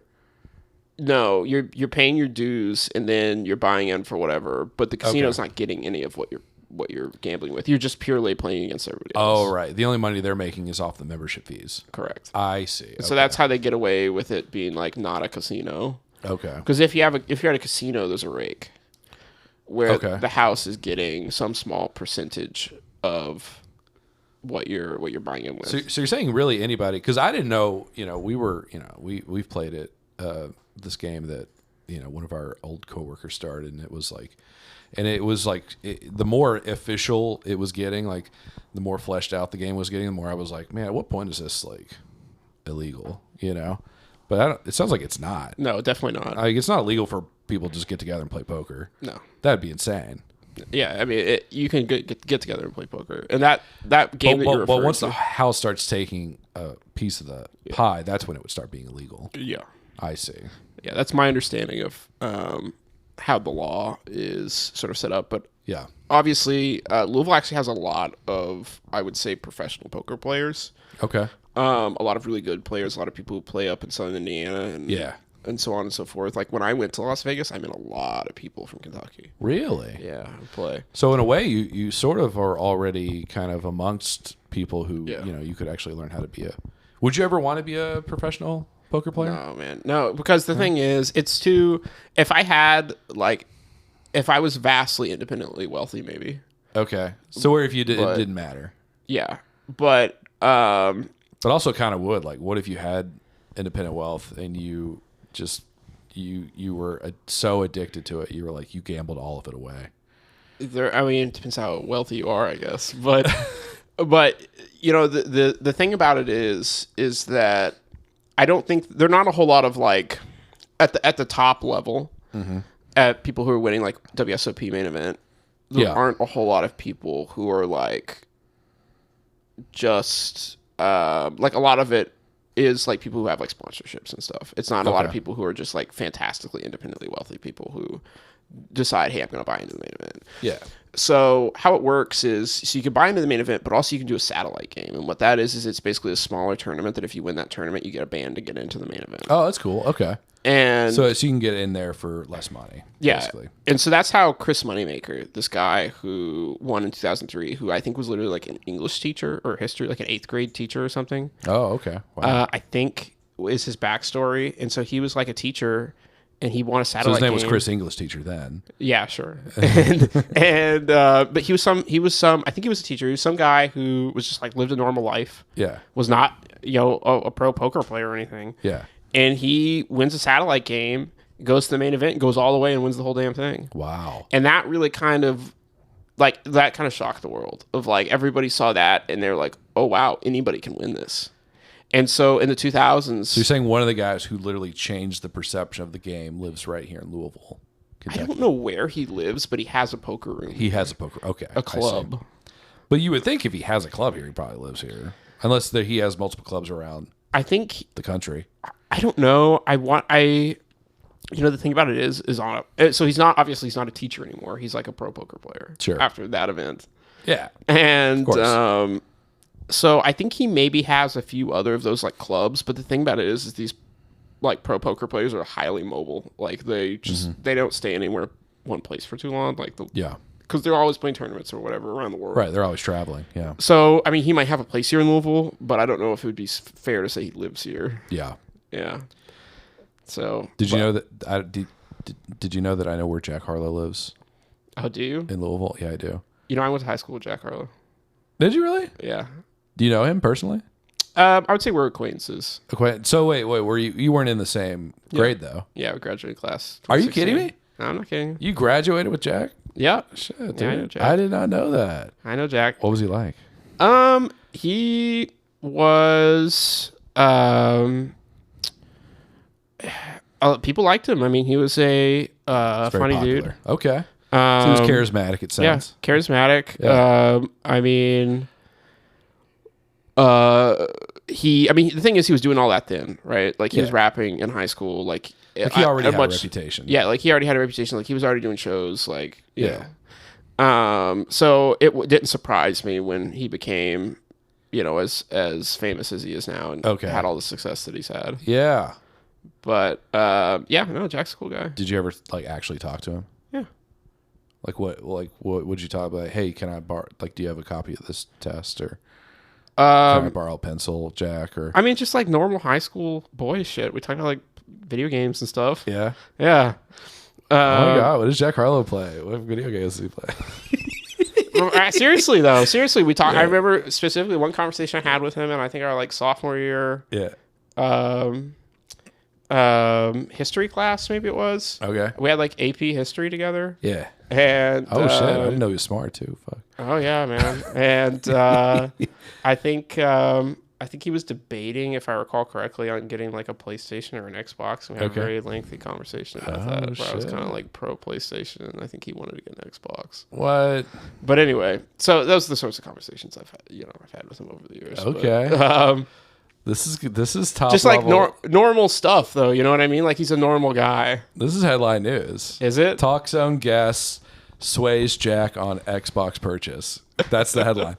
Well, you said I'm a man of mystery, right? Yeah. The thing about it is that You've got some stories with like celebrities and shit. Yeah, no, like, I mean, or like not even just celebrities, just like people who are in it.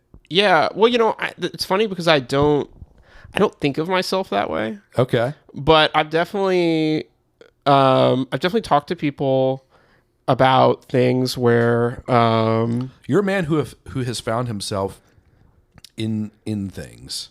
I guess so. Yeah. Yeah. Yeah. So, I'll talk to people and I'll tell them some story about like, oh, well, this is something that happened. And they're like, dude, that's crazy.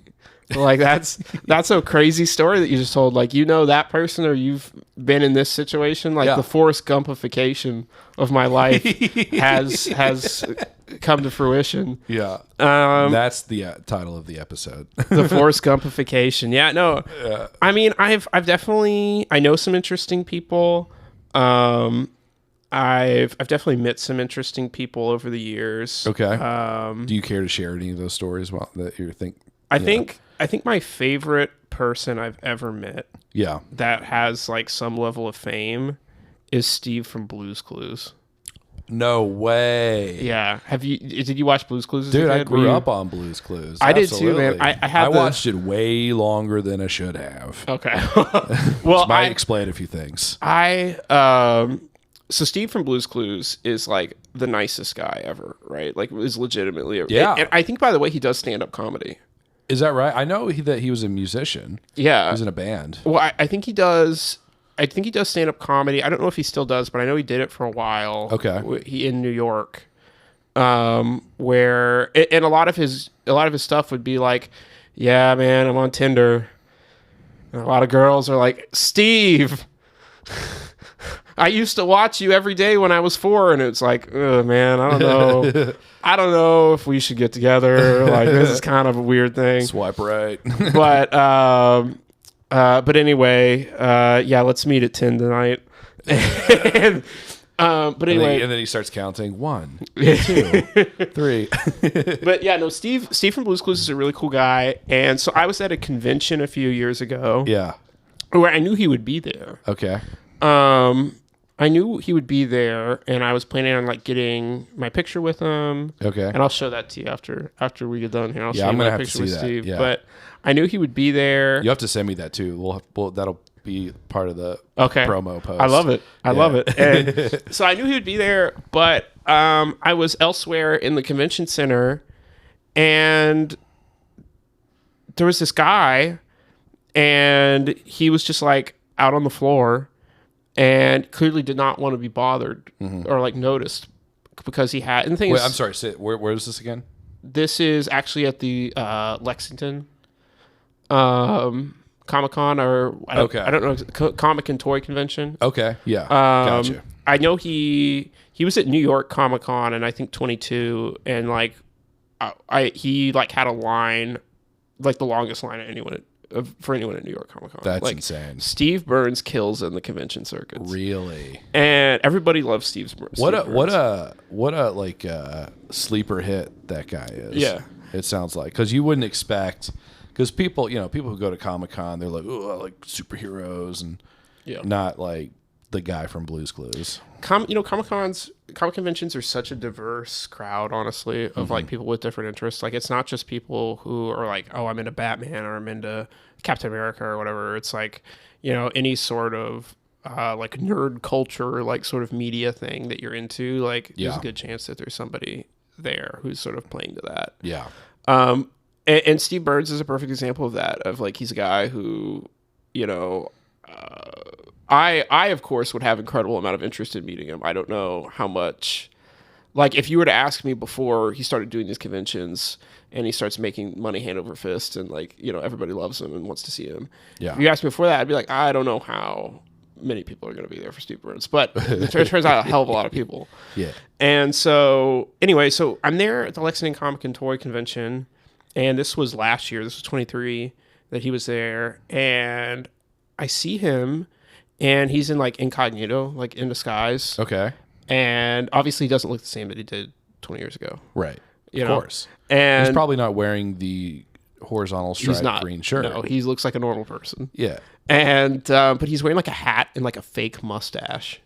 Okay. And which is kind of surprising. Just looks like a predator. It's kind of surprising because it's like, wow, Steve Burns is like fake mustache famous. You know what I mean? But he is. Like everybody there was there to see him. Yeah. And so so I'm out on the floor and I see him, and it's like it honestly kind of shocked me. Like it because normally like I've seen like sort of famous people at conventions before, and they like are kind of incognito, and it's like, yeah, don't leave him alone, you know. Mm-hmm. But I saw Steve Burns, and it was like something guttural came from deep within me. Mm-hmm. And it's like, even though he had this disguise on, I immediately was like, Steve. I was like, Steve. And what was his reaction? He looked at me, and we talked for a few minutes, and he was just the nicest guy ever. Wow. And then later on... So he wasn't like... Because I would think his first reaction would be like, fuck, someone found out. Because if he's trying to not get noticed... Well, I mean, you don't want to get like crowded at a comic convention. You know, you don't want like a group of people, but he was so nice to me. Like, he was such a nice guy. Okay, so he was just very polite and humble. Yeah, and I showed him a picture. I had this picture in my wallet that I carried around, of me and my dad, and I'm wearing like, he's like pushing me on a swing, and I'm wearing like the Blues Clues shirt when I was like maybe 3 years old or something, right? Yeah. And so I take this picture of my wall. I was like, I carry this around with me. And he's like, oh man, this is just the best thing I've ever seen. Like, this made my day. You know, this is precious. Hold on to this. Yeah. And so I ended up going through his line later and getting the picture with him, and he signed that picture for me. And all that, but yeah, I know Steve Burns is a really stand-up guy. Okay. So did you ever see him ever again? No, I hope I do. I hope I do. I get the sense that he's one of those guys that's like, he understands that he has a level of fame, but he doesn't want to be like perceived as a public figure. Yeah. Like, he obviously, like, outside of that, lives a low-key life. Mm-hmm. And you want to respect that, you know? Yeah. Like, hopefully. You know what I find interesting about that is the fact that there have been a couple of other people hosting that show. Yeah. And they were there too. Fuck about those They guys. did not have lines. No, of course not. Who gives a fuck about those guys? I'm sure they're nice guys, but like, Steve is the guy. Who gives a fuck about the second guy? Yeah, Joey. Is that his name? I think it's Joey. Well, and here's the problem, and it's like, it's not like James Bond. Yeah. Where like, this person defined that role. Yeah. They redefined that role, right? Yeah. This guy just puts on another fucking shirt. Yeah, different color shirt. Yeah. Like, come on. Like, what are we doing? Yeah. So, there's been some really cool sort of interactions that I've had with people. Mm-hmm. Sort of like same place, same time sort of things. Yeah. I was in Los Angeles a few years ago. Okay. And La La Land. Me and Teresa saw Rosario Dawson. Oh shit, okay. And what's her name? From Men in Black 2? Is she in Men in Black 2? I don't know, man. Yeah, dude. Rosario Dawson. What was her name? Very, very famous director who did recently. Oh, Ava DuVernay. Okay. We saw Rosario Dawson, Ava DuVernay, and that was together. That was really incredible. Also, we went to like the opening night of Doctor Strange and the Multiverse of Madness. In LA? In LA. Oh, shit. And Sam Raimi. And what was her name? The girl who played America Chavez in that movie. Her name's escaping me right now. Yeah, yeah. We're there at the El Capitan. Really? And I've heard LA's a cool place to go for movie fans, like, because there's like vintage like movie theaters that are playing old movies. Is that true? Yeah, well, they are on Hollywood Boulevard. They have the TCL Chinese Theater. Okay, yeah. Which you've got to go to if you've never been. I would really love to do that. Yeah, I mean, it's an incredible experience. As I'm not going to say I'm like the biggest movie fan in the world, but I've seen quite a few movies. I'm a huge film buff, and honestly, we could do a whole podcast just about that. I used to work at Blockbuster. I'm aware. Have I told you that? That's such a crazy thing. At least once. That's such a crazy thing. Like, I literally, I almost got arrested for selling weed at Blockbuster once. That's such a millennial story for you to tell me, Adam. That's such a I can't even my brain. I don't think there's anybody Were they gone else. by the time you were in your 20s? They were probably over with. Right? I mean, they were gone by the time I was in middle school. So that's such an insane thing to think about, working at Blockbuster. That just seems like a whole different world to me. Yeah, and it was definitely on its way out for sure. By the time I worked there, it was already over when I started there. Yeah, you know what I'm saying? We're in there trying to survive phase. Yeah. And it really felt like that from the day I got there to the day I left. I was like, I probably closed 3 stores myself, you know? Yeah. And, I mean, that's crazy. I stole a tile from one of the stores that closed. I don't know what happened to it, but it was a little piece of history. Did you have the Tarantino thing where you made niche movie recommendations to people? Yeah, I learned a lot about movies there. Everybody had, everyone had to kind of somewhat pretend like they were movie buffs. Yeah, I was actually just telling Allison this last night. I had this store manager named Kristen who was, we didn't have a word for it then, but she was clearly autistic, and her big thing was her one kind of respectable movie that she would always recommend was The Usual Suspects. That was the one, because she was a Catholic mom. She had 6 kids, And she was the only really good movie she's ever watched was Usual Suspects. So literally everybody who went up there, they'd be like, "Can you recommend a movie?" She's like, "Have you seen Usual Suspects?" What do you do if they say yeah? Oh my god! I mean, kind of spicy. Oh my god! And it would be a joke because I would continue to just not watch it, and every week it's like, you go. Get a copy of Usual Suspects. You take it home right now, or you can't come back. You can't come back. And, and I finally watched it. I was like, it's fine. It didn't live up to the hype of this woman. It was it's the best movie. Okay, so there's a twist at the end. All right. Yeah. Okay. Yeah, I like The Usual Suspects, but I feel like if you're working at somewhere like Blockbuster, because this is the thing, is that now everybody's just I'm going to watch whatever's in the top 10 on Netflix. Yeah, for sure. If you're a real film buff, and I would put myself in this camp, I have Criterion Channel, and I have a huge physical media collection, and so on and so forth. So I really go out of my way. Do you still pirate stuff, or? Not really, because everything's just there, Yeah, I you said that was a real millennial story. I have this coworker who's a Gen Xer, and he recently was give me a hard drive. He's like, dude, let me lend you my hard drive. It's got so many movies on it. And I was like, we have the internet, right?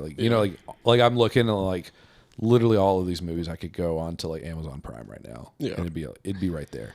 The thing about it is 90% of the time, whatever you want to watch between Netflix, Disney Plus, Max, Amazon Prime, I have Criterion Channel. Oh, I need that. Yeah, so on and so forth. It's probably on one of those. Canopy has a lot of good stuff. It's a free streaming service, and all you need is a library card for it. Oh, really? So they have a lot of really good stuff, and stuff that's fun. That's hard to find other places because the rights are tied up, but because it's free, I think they can get it. Oh, interesting. Because for public fair use, yeah. Yeah, so highly recommend Canopy if you guys. Okay, I've never heard of that. They can't be making any money out. That's got to be a free service, right? I mean, I guess the public libraries are paying something for it, but it's basically just a public arts thing, Yeah. So yeah, if you go down to your local public library and get a library card, you can sign up for Canopy and watch really an incredible number of films and films of incredible quality. Okay. For totally free. I mean, they're not Could I watch The Usual Suspects? Maybe. Okay. Maybe. Because if I can, then yes, I will. I think The Usual Suspects is Fox, right? So it's on Disney Plus now. Oh, is it? But I want to see that. I know Bryan Singer did all that stuff for Fox. Bryan Singer, of course, is a highly controversial person these days. Yeah, now. Well, I mean, so many directors. I mean, what's the one? The guy who did Rush Hour. It's Brett something. Brett Ratner. Yeah, he did some questionable shit too. Yeah. They both worked on the X-Men movie franchise, which is... Is that right? I didn't know that. very. It's hard to be. It has been hard to be an X-Men fan who wants the movies to be good. Yeah. There's been some rough patches for sure. There have been some ups and downs for sure. I mean, that Phoenix one. Did you like the Phoenix one? No, it's shit. It was total shit, right? Shit. It's total shit. Didn't you meet one of those X-Men from the Phoenix movie? Or? No, I actually met. So we have a mutual friend named Jaime. Yeah. Who shout out Jaime. Is such a weird man. Yeah. And I say that with total love, Jaime, if you're watching this, but such a weird guy. I think he does listen to this. Did I show you the screenshot of the one listener from Brooklyn? I was like, who could that be? Jaime's whole existence kind of perplexes me in the best possible way. So he had a friend who is an actress out in LA who used to live in Louisville. Yeah. Who was friends with Blue Hunt. Who was Blue Hunt. Who's that? She's an actress who was in The New Mutants. She played Danny Moonstar. Oh, yeah. So she's like the lead of that movie. And that was like the last of the Fox X-Men movies that came out. Yeah. And it famously had like a really troubled production. They put it out to fail, I think. Right? Yeah. Well, I think what happened was, I think it was supposed to come out in like 2017. And like things kind of fell apart. Because that's when Disney started to acquire it, and between like this huge corporate merger, just got like lost, and then they kind of put it out during COVID, and we're like, "Fuck it, get it out of here." But it really sucks for anybody who was a part of that production. Yeah, it does. And I met Blue Hunt, who was the lead of that film. She came to she was in Louisville, and she did a screening of a short film that she did. Yeah. At the Tim Faulkner Art Gallery a few years ago. R.I.P. Yeah. And it was really just kind of a select group of people there. Like, it was a pretty small crowd, honestly. Okay. And when Jaime told me about all this, our friend, I was like, what the fuck are you talking about? The Blue Hunt of the X-Men. And I was like, because Jaime, Jaime, and if he told you that, you'd be like, I don't believe you. Yeah. But he does, actually. And that's another man of mystery right there. Jaime, if you think I'm mysterious, you gotta talk to Jaime. But I don't think he'd tell me though. That's the thing. Well, at one point he asked me if I would consider setting up a meeting with what did he say? He was like, "Oh yeah, if you get me in front of Jack Harlow, I'll get you in front of Blue Hunt or something." And I was like, like, get fucked, Jaime. Yeah, that's a terrible swap. That's a terrible deal. But come on now. But Jaime's a weird man, and I love him. And so I met this, but anyway, so I went to this thing where I was going to meet Blue Hunt and, meet that sort of friend group who I hadn't really met before. Yeah. And it was a really cool experience, honestly. And before I went there, Jaime kind of gave me marching orders of like, don't talk. Cause he knows, I'm like, I'm going to meet this poor woman, and I'm going to be like, my X-Men action figure collection is the most pristine in the entire world. I have your action figure. I bought it. And by the way, did you have her action figure? I do have her action figure. Hell yeah, dude. Like a comic version of it, but yeah. Of her character. Wait, what character did she? Danny Moonstar. Who? Danny Moonstar. I'm going to tell you something. Yeah, no idea who that is.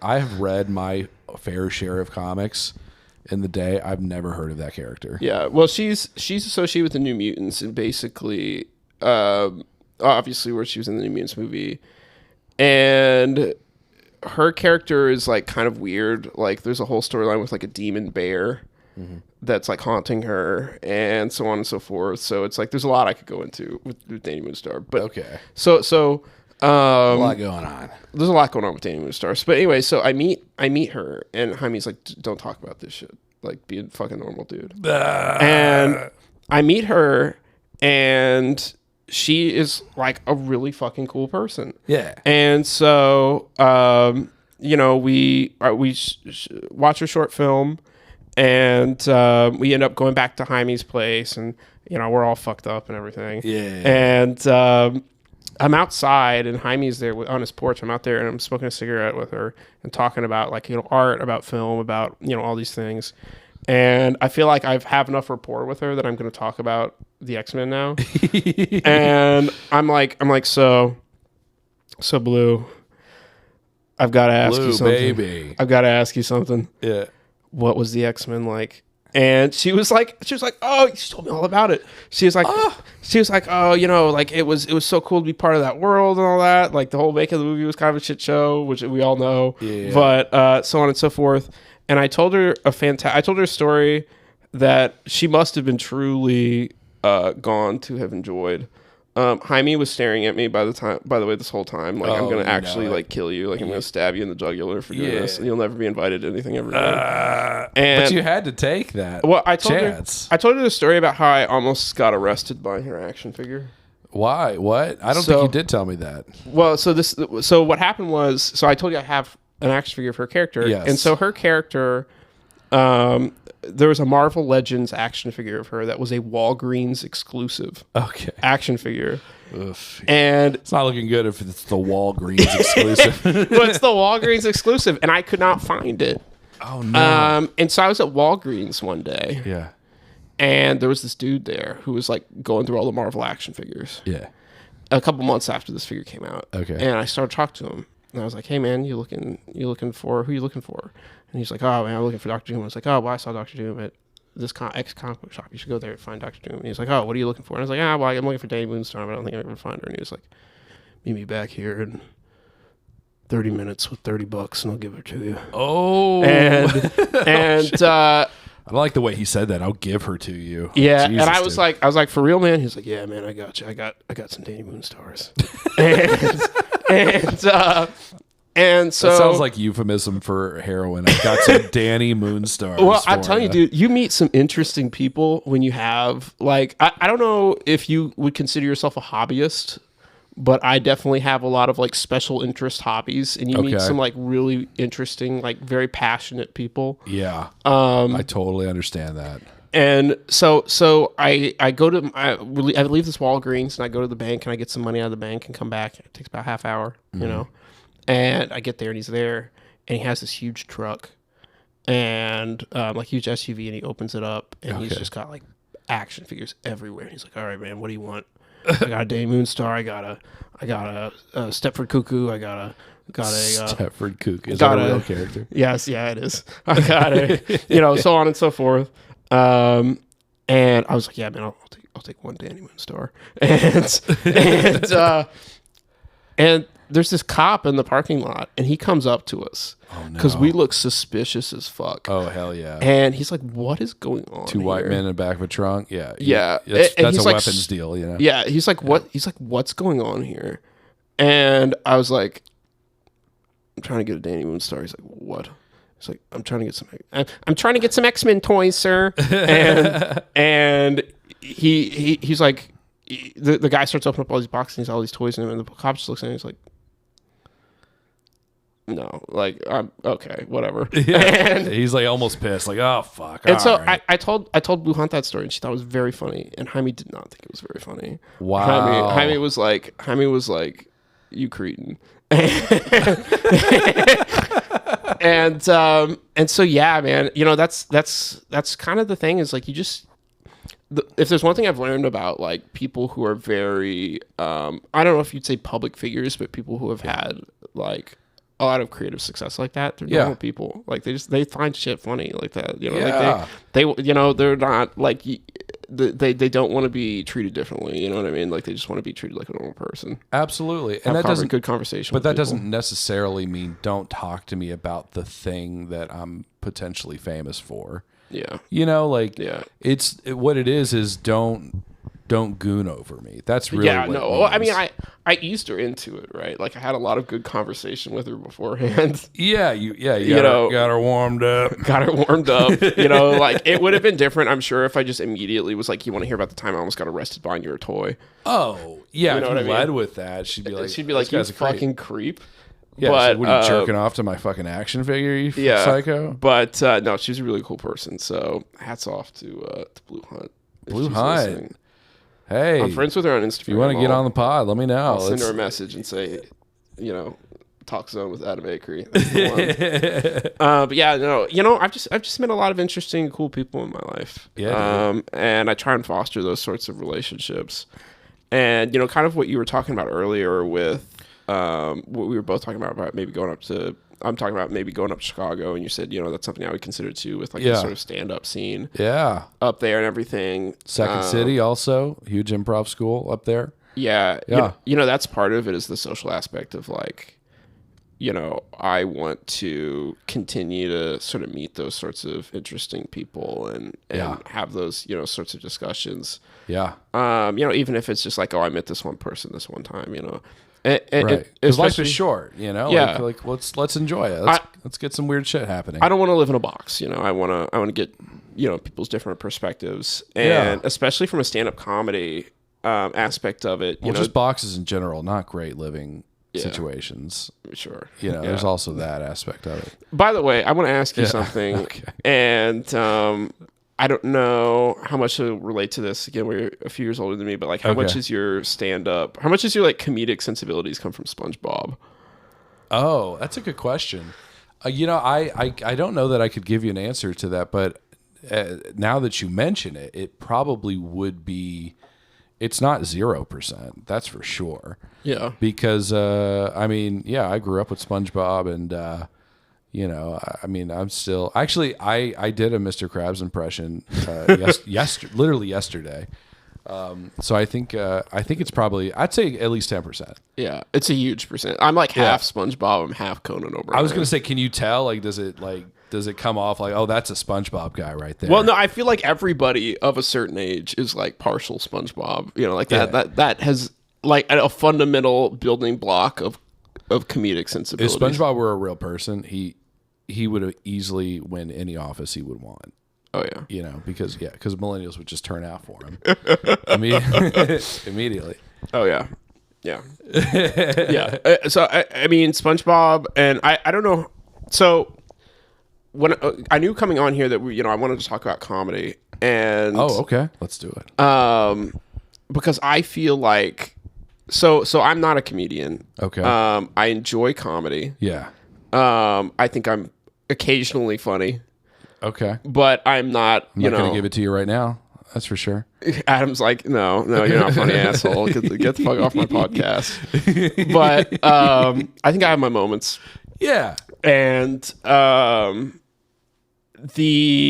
was thinking about like my relationship with comedy, my view of comedy. Okay. And I was thinking, again, like I'm half SpongeBob, I'm half Conan O'Brien. Like those are my. I will say Conan definitely takes up more real estate. Yeah. On the influence scale. Conan is huge. And the thing about Conan is that Conan is not only really funny and a fantastic conversationalist, but he's like a good dude. Yeah. And absolutely. And very intelligent. Oh yeah.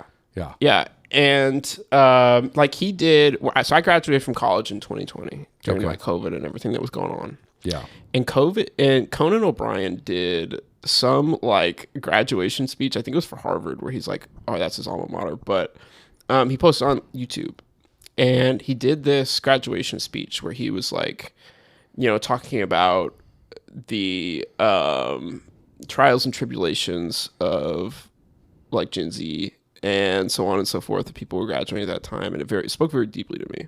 Okay. And he was like, I'm just so proud of you people for, doing all these things in the midst of this horrible time and so on and so forth. And like, I didn't get to walk graduation because of COVID and all that. Like I didn't do anything. Like that was my treat for graduating college, was Conan O'Brien being like, I'm proud of you. So Conan O'Brien is like, he's an okay dude. So he kind of saved it for you a little bit. Yeah. Yeah, Conan O'Brien's an okay dude. So, dude. But the thing about it is I feel like there's a lot of stuff with comedians, and I don't know how much you feel this as a comedian, knowing other comedians. Yeah, is that feels weird being called a comedian? I don't feel like I am worthy of that title. Well, let's say that you are. Okay. Let's say that you are. We could say and that. Sure. but however you feel about your own performances, I think you're a pretty good comedian. Thanks, man. I appreciate that. But however you feel about that, like, other people in that space. Like, a lot of people who have come on the show are comedians, right? Yeah, absolutely. Yes. And part of that is that you meet all these people, and obviously it's very different, like, on the local level, right? Mm-hmm. As opposed to, like, all these really big famous comedians. Mm-hmm. But, like, a lot of big famous comedians, like, from sort of an average person's perspective, at least my perspective, is that they're assholes. There's, like, total dicks, right? Yeah, I've heard that. A lot of people are assholes, yeah. I mean, do you feel that way of, like, a lot of these, like, big famous comedians are, like, total assholes? Like, they either have, like, they treat people around them poorly, or they have, like, really shit opinions about things, or so on and so forth. Yeah. So you're asking, do I think comics are assholes? Well, I mean, not in general, but do you think there's a high propensity for, like, for comedians, at least famous ones, to be assholes? Yeah, and I don't know that that's necessarily because of their being a comedian. I think it's more of the fact of them being successful. Like I think it's pretty common that people who are successful are pieces of shit. You think so? Yeah. I mean, I've heard some. And I'm gonna, probably gonna piss some people off here, but I've heard some. I've heard stories about Bert Kreischer just kind of being a piece of shit sometimes to people, and just hearing him by his own admission, not realizing just how much of a piece of shit he's being to people. And, and same with, like, Tom Segura. Tom Segura says some shit. I'm just like, dude, you're fucking JP Morgan fucking Nepo baby. Like, go fuck yourself. Just talking about people being poor and how they need to just get over it. And it's like, oh my God, dude. And so, 100%. But again, like, I don't think it's because they're necessarily comedians. Like, I will say I've met a ton of comics here in the local scene, and I would say everyone who is here, who is, like, established in this local scene and has been, who are, like, you clearly can tell, like, as long as they keep doing it, they're going to be, like, big. Like this guy, like, I'll tell you, the guy who initially encouraged me to start doing stand up was this local guy named Corey Miller. And he just opened this weekend he emceed for Big J Okerson. Okay. Here in Louisville. Mm-hmm. Okay. And that's a guy who clearly understands the value of community. Yeah. And being supportive and talking to literally anybody who wants to try it. I mean, that he's probably one of the biggest guys in the scene right now in Louisville, and out of everybody who is doing comedy, has probably been the most outwardly supportive to me directly. Mm-hmm. It's just, like, talking to me, like, commenting, like sending me DMs, being like, dude, great job, keep it up, like, shit like that, like, that's man, that's so big. And so I guess the point in that is just saying, like, my personal experience with comedians, I haven't met a single cool people. Piece of shit. Every single comedian I've met personally has been super cool. Do I hear those stories of comedians being pieces of shit? Yeah, absolutely. I mean, I mean, if I'm really gonna just fucking burn bridges, I fucking hate what Dave Chappelle has turned into. Yeah, Chappelle's a motherfucker.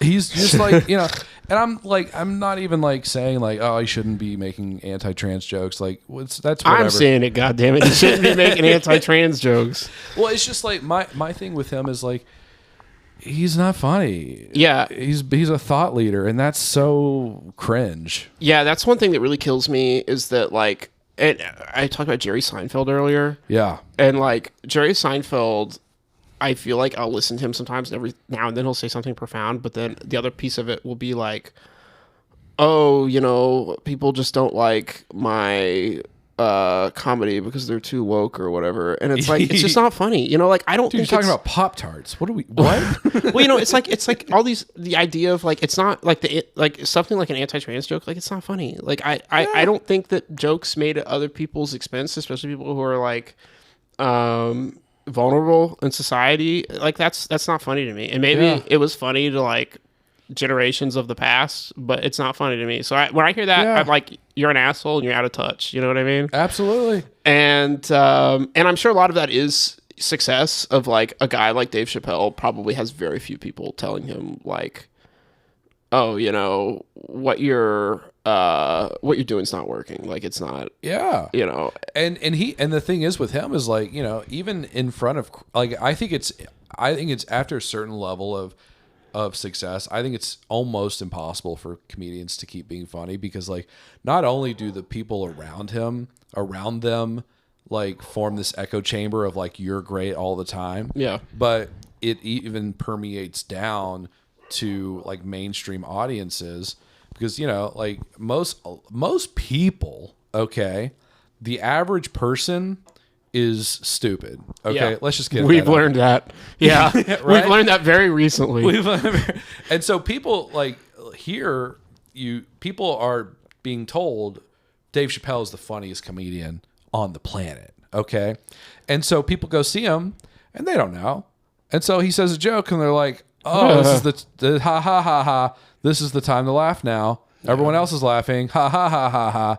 This is what humor is. Ha ha ha ha ha. Yeah. And then those dudes are on the stage are hearing that, and they're like, this works. How is this bad? It works. Yeah. And then only after the fact do they hear people go, yeah, that shit sucked. And then they think like, oh, well, they were laughing in the crowd. How was that not funny?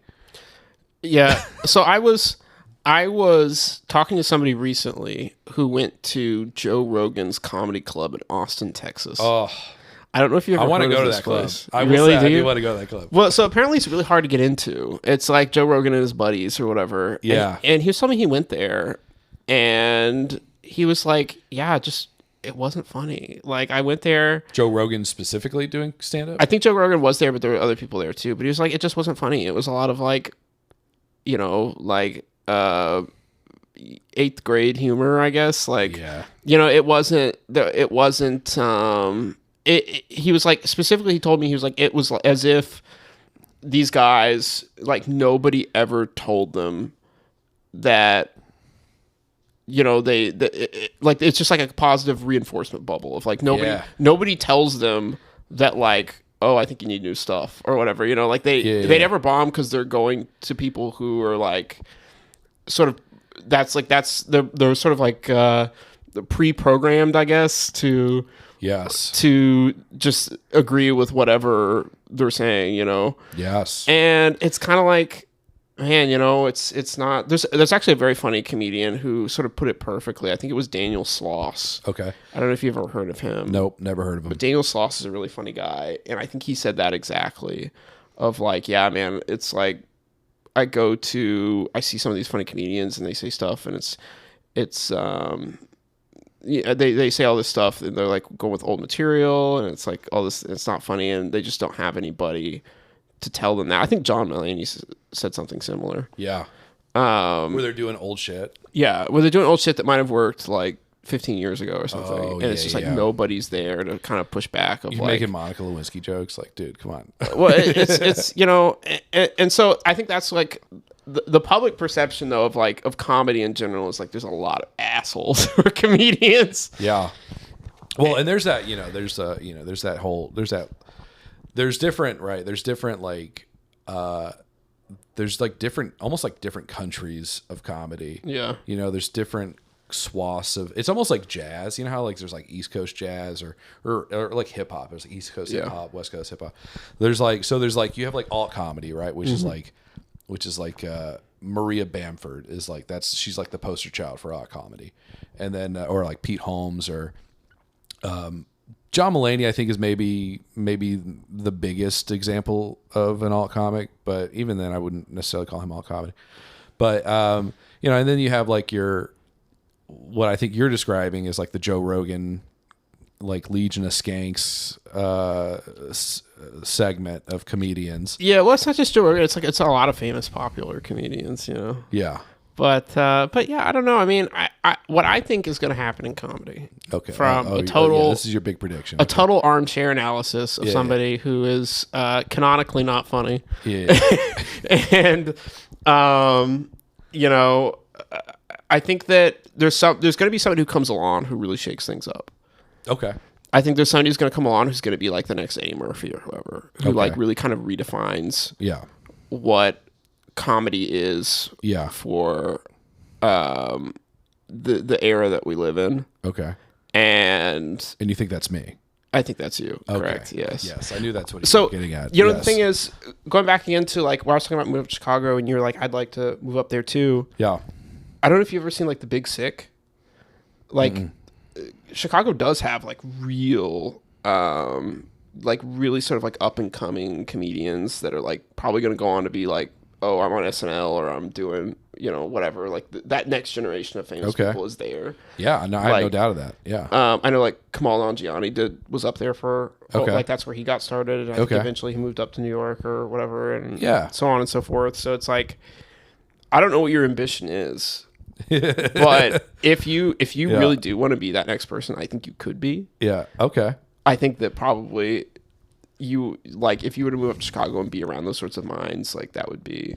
So you're saying I should move to Chicago? I think. Well, it depends on what you want, you know. But if you want to sort of really kind of be not even necessarily like, oh, I'm going to be famous, I'm going to like have a huge career, but like if you want to be around like the best minds, it's like you've got to find them. You know what I mean? I do totally understand that. I mean, Tim Robinson came from Chicago. Yeah. He was a Second City guy. Tim Robinson's so funny. He is he's hilarious. We love Tim Robinson. I don't know. Do you watch Detroiters also, or have you seen that? I've heard of it. I haven't seen it. Dude, you got to check out Detroiters. That was a show he did before I Think You Should Leave. So I'm telling you, there's like a whole series worth of Tim Robinson that you have not seen. Okay, and I'll check it out. Incredible. I'll have to check it out. Tim Robinson is so good. And you know, again, going back to Conan O'Brien, I listen to his podcast a lot. Yeah. And he talks a lot about like his formative Chicago years with like Tina Fey or whoever. Yeah. And it's like, that's where you want to be. Like, that's where you want to be, you know? So. Dude, now you're talking me into it, man. So, I don't know, man. You know, but and what I think, we haven't talked really at all about my, so for viewers who don't know, Adam is a tech bro who is trying to escape the tech bro sphere. Yeah.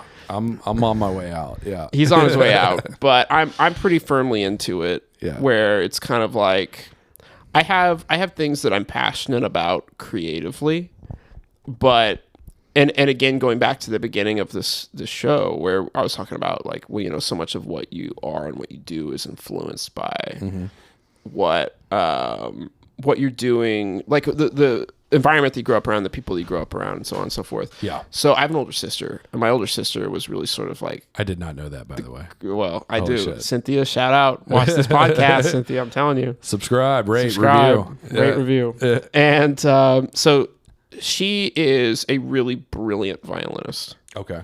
And Adam's checking the time, by the way. Adam's like, I'm so done with talking to this motherfucker. But we are going to wrap up soon. But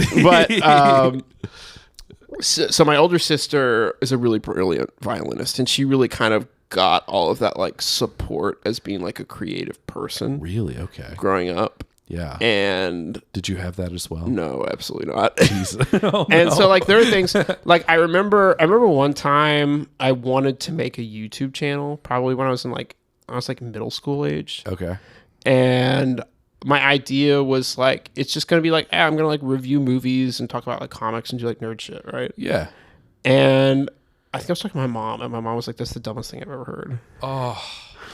And but those channels are huge now. Yeah, I think about that sometimes, that like if I had had that like creative leash of like somebody who was like, if literally anybody was like, that's a good idea, I probably would have done it. Really? But nobody thought that. And so here's where I am.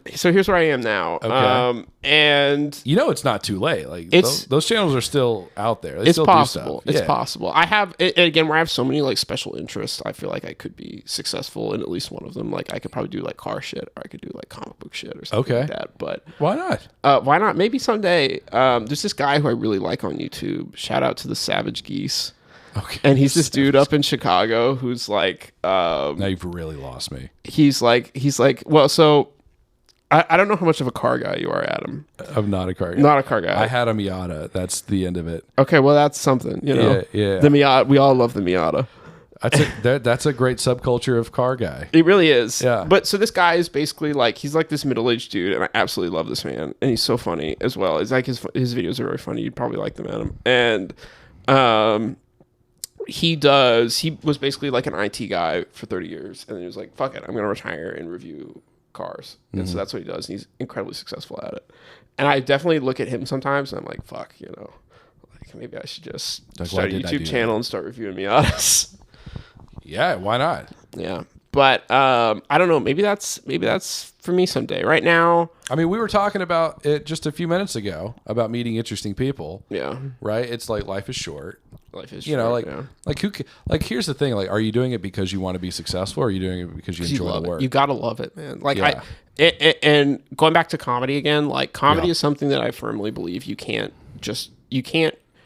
say, oh, I'm gonna like dabble in comedy or whatever. You know what I mean? Like you have to do comedy. Like you have to be, like just to have like the self-confidence of like, I'm a funny, like that has to be something you internalize. Like I'm a funny person, to be really successful. Like you have to believe in yourself past the point of like, anybody giving you, saying like, oh, you did a good show or whatever, you did a good set. Yeah. And so I think in a lot of creative endeavors, it is kind of that way. But I do think there are things I'd be successful at of like, that maybe someday I'll pursue of like, oh, I'm gonna make my car review channel like the Savage Geese. Yeah. And just like fuck off and do my special interest stuff, and people that like it will like it. I mean, here's the way I look at it. And in all honesty, and I swear to God, I actually do look at it like this. We don't take these chances, right? Because we're afraid of failure. And so we go to these stable jobs that are, people are like, we will pay you a living to do this. We just need to know that you can do it, and we will let you do it, right? Yeah. 20 years, so many of these jobs are going to be lost to AI. Oh yeah. In all honesty, so it's like, I mean, if you talk about, if you're trying to climb up if you're trying to climb up to the peak of the mountain before the ocean, consumes the rest of the mountain, right? Like the tip of that is going to be the creative side, so like the way I envision it is like most like jobs that don't require any kind of creativity are going to be lost to AI, and then it's literally just going to be a country full of food review YouTubers. Isn't that kind of the fucking like? Isn't that the utopia though? Like when you really think about it, like here's the thing: is everybody fears AI of like, oh, I'm going to lose my job, so on and so forth. Yeah, and like, there's definitely going to be some of that. Yeah. But I mean, when you really think about like, and I don't know if you know a lot of like rich people, like truly rich people. Not many, a couple. I've met some like fantastically rich people over the years, and the thing about it is they never talk about like, oh, here's my job, or whatever. It's always whatever project they're working on. And no one's getting rich doing any, and no one is getting rich on a 9 to 5. Yeah, well, I mean, the thing about it is though is that they don't care about the financial aspect of it is like, whatever, they're just doing whatever makes them happy, and usually it makes them money, sure. But the thing about it is when you really think about it, it's like all of these things that we do as a society of like, there's a lot of, I'm not gonna call them like bullshit jobs or like bullshit things that people do. Yeah. Of course not. Because there's meaning behind it, but it's stuff that like, if you were to say, tell a person who's maybe an accountant or something, and this is not me hating on accountants, but if you were telling somebody who is an accountant. I love my accountant. Yeah. accountants provide a valuable service, and they are important. But if you're telling somebody who's an accountant, like, would you rather be an accountant or would you rather pursue whatever special interest you have? They'd probably rather pursue whatever special interest they have. Yeah. Right. And, so the reality of it is I think that, AI will take a lot of jobs that people aren't very passionate about, and people will be able to sort of redirect that energy in other places, hopefully. Yeah. And that's my point, right? Like the thing is, like the thing that we think is safe is not safe. No. And the thing that we think is not safe is probably the safest at this point that it's ever been. Yeah. Right? You just have to go do it. Yeah. You just have to go do it and keep getting better. And eventually, I mean, I'm not saying you're going to be a millionaire, but you might be able to live off of it. Yeah. You know? When I went to college, when I was like applying to colleges back in 2016, yeah, when I was about to graduate from high school, I remember I had a conversation with my dad. And my dad is like, my dad is not somebody who has ever been like, oh, like you're into X thing, let's, pursue that interest or whatever. Mm-hmm. And he was like, I was like, well, Dad, I think I'm going to like be an IT sort of person or like a programmer or something like that. I'm going to go to school for that. Or, so I was looking at like U of L and EKU, and then WKU has a film school program. And I was like, the moonshot is that I go to WKU and I go to a film school program, and then maybe I become like a successful like movie director or something like that. Yeah. And my dad looked at me and he was like, I won't stop you, but like you'll be homeless on the streets of LA in 5 years. And I was like, well, fuck, I guess I'm not going to do that then. But honestly, kind of a compliment that he thought you would even make it to LA. Yeah. Yeah, that's actually kind of supportive. If you think about it. So I don't know. It's hard, man. This is such a you're opening new pathways in my brain right now, Adam. Where it's like, the more that I think about it, the more that it's kind of like where I was talking about earlier about making those sorts of decisions about my life. Of like, oh, it's time to get married, time to have a kid, time to move, maybe, so on and so forth. Yeah. Man, it's you're gonna wake up tomorrow. I'm gonna wake up tomorrow. I'm gonna be like, I'm gonna have a new realization. But you're like, all right, I'm gonna go mod some cars and film it for YouTube, and that's gonna be my life. But man, it's such a hard thing to get over, the idea of like, oh man, like I actually can do stuff like that. Yeah. I actually, it's scary to think that you could. I wonder how much, from your perspective, like from what you're doing comedy, of like how much kind of like support that you got, like how much people were like, yeah, you should do this, versus you just totally on your own kind of saying, I'm going to do this. What do you mean? Well, I mean, did you have conversations with anybody of like, yeah, I think I want to start doing stand up? Yeah, for sure. I mean, it's something, here's the thing, like it's something I've always wanted to do. I grew up watching stand up, and I always, when I was in school, I was the class clown, and I was always pissing people off by trying to be funny. And so, there was always a part of me that felt like this could be something I could do, but I also never felt like I was funny enough to where I could actually give it a shot. And I think really honestly, like really the only reason why that has changed for me recently is just being with Allison. Yeah. And getting to watch her perform improv comedy for, so many years.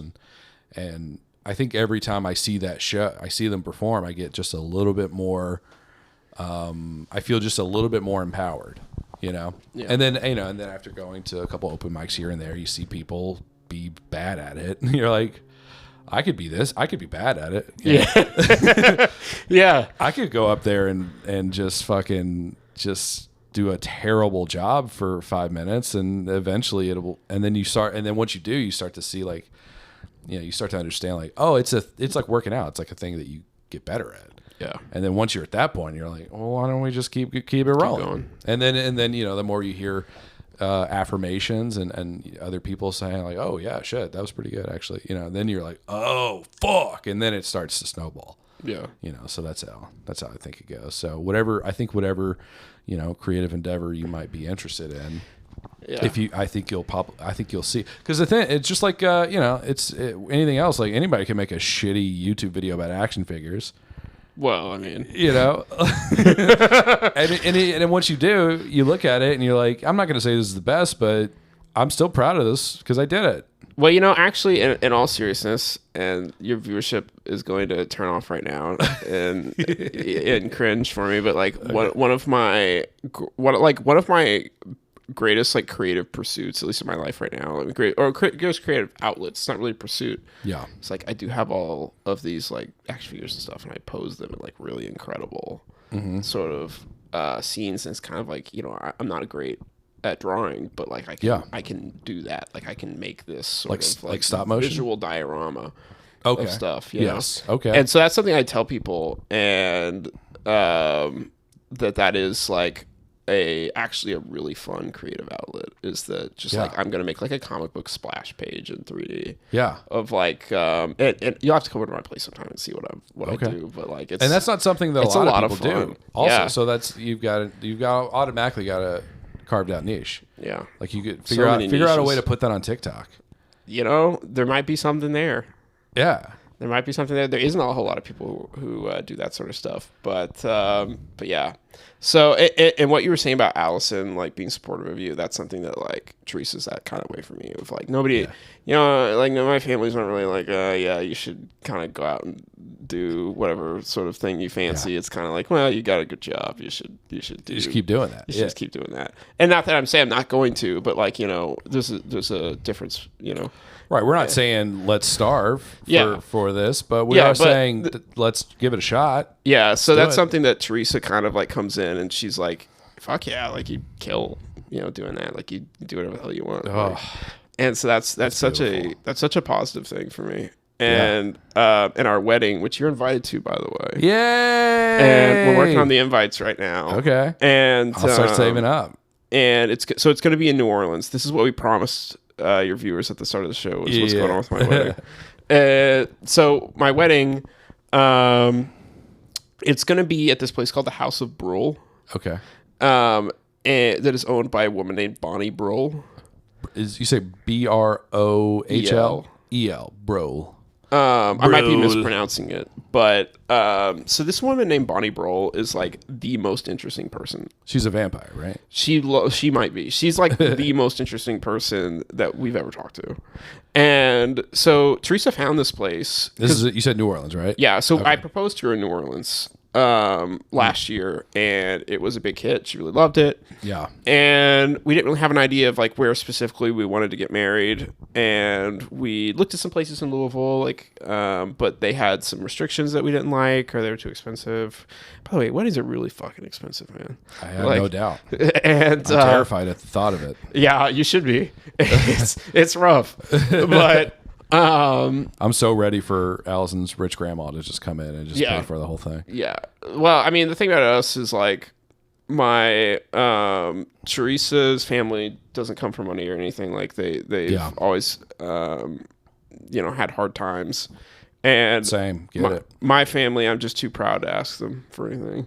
So is that right? So they actually could pay for it, but they're well, they probably wouldn't pay for the whole thing, but they could probably pay for part of it. But I'm too proud to ask them. Oh, and you got to get paid, dog. You got to get that money.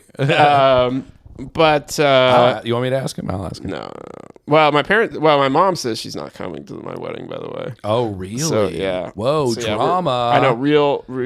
It's because she didn't want to go to New Orleans, right? Is that? Yeah, she didn't want to go to New Orleans because she's afraid. Well, of flying. Well, yeah, but you could drive too. That's true. You could take a train. Not that far, but anyway. Or a bus, Greyhound.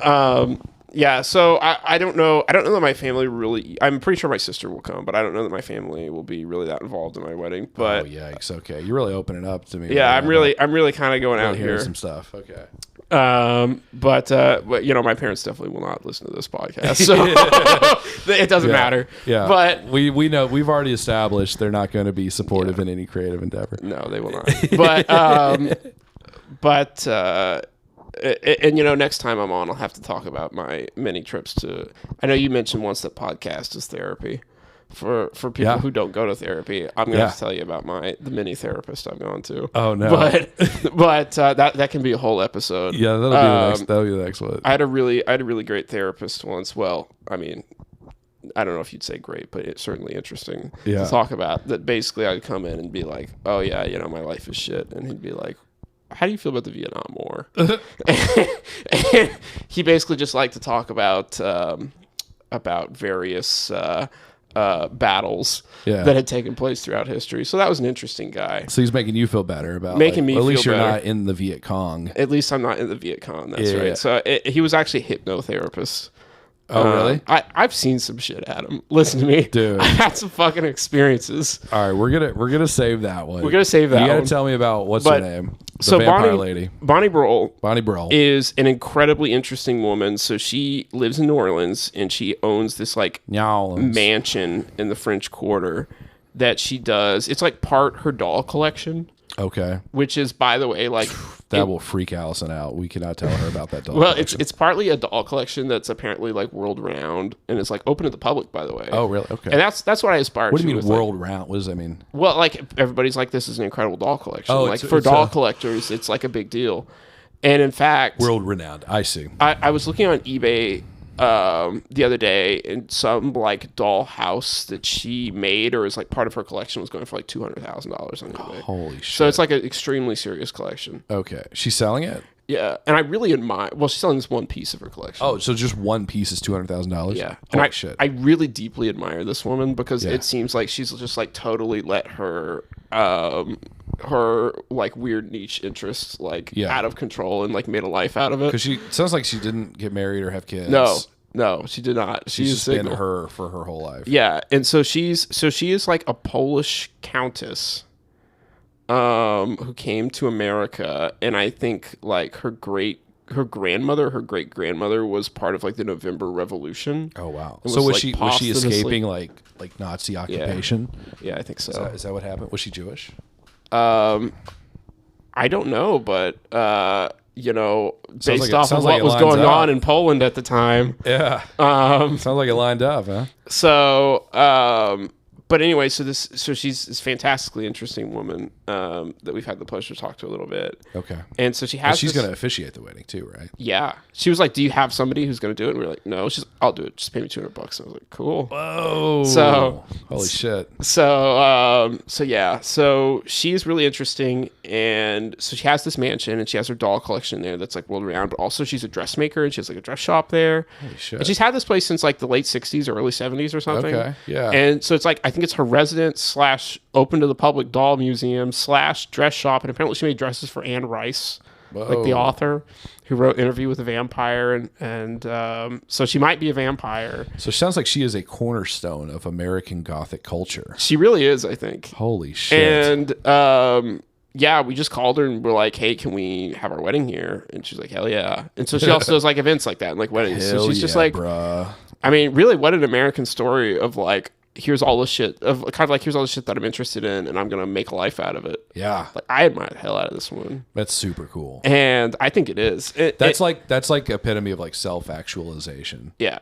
I mean, how many people in the world are like, yeah, I have a mansion and I have my doll museum out of it and I make dresses and I do events and coordinate stuff. And it sounds like she didn't have anybody there to support her. She's just like, fuck it, I'm doing this. Yeah, probably not. It's this or nothing, you know? Yeah, so I think she's super cool. And but the thing is she is kind of an older woman. Yeah. And so we're paying like monthly payments for our wedding. Yeah. A year in advance. And how old is she?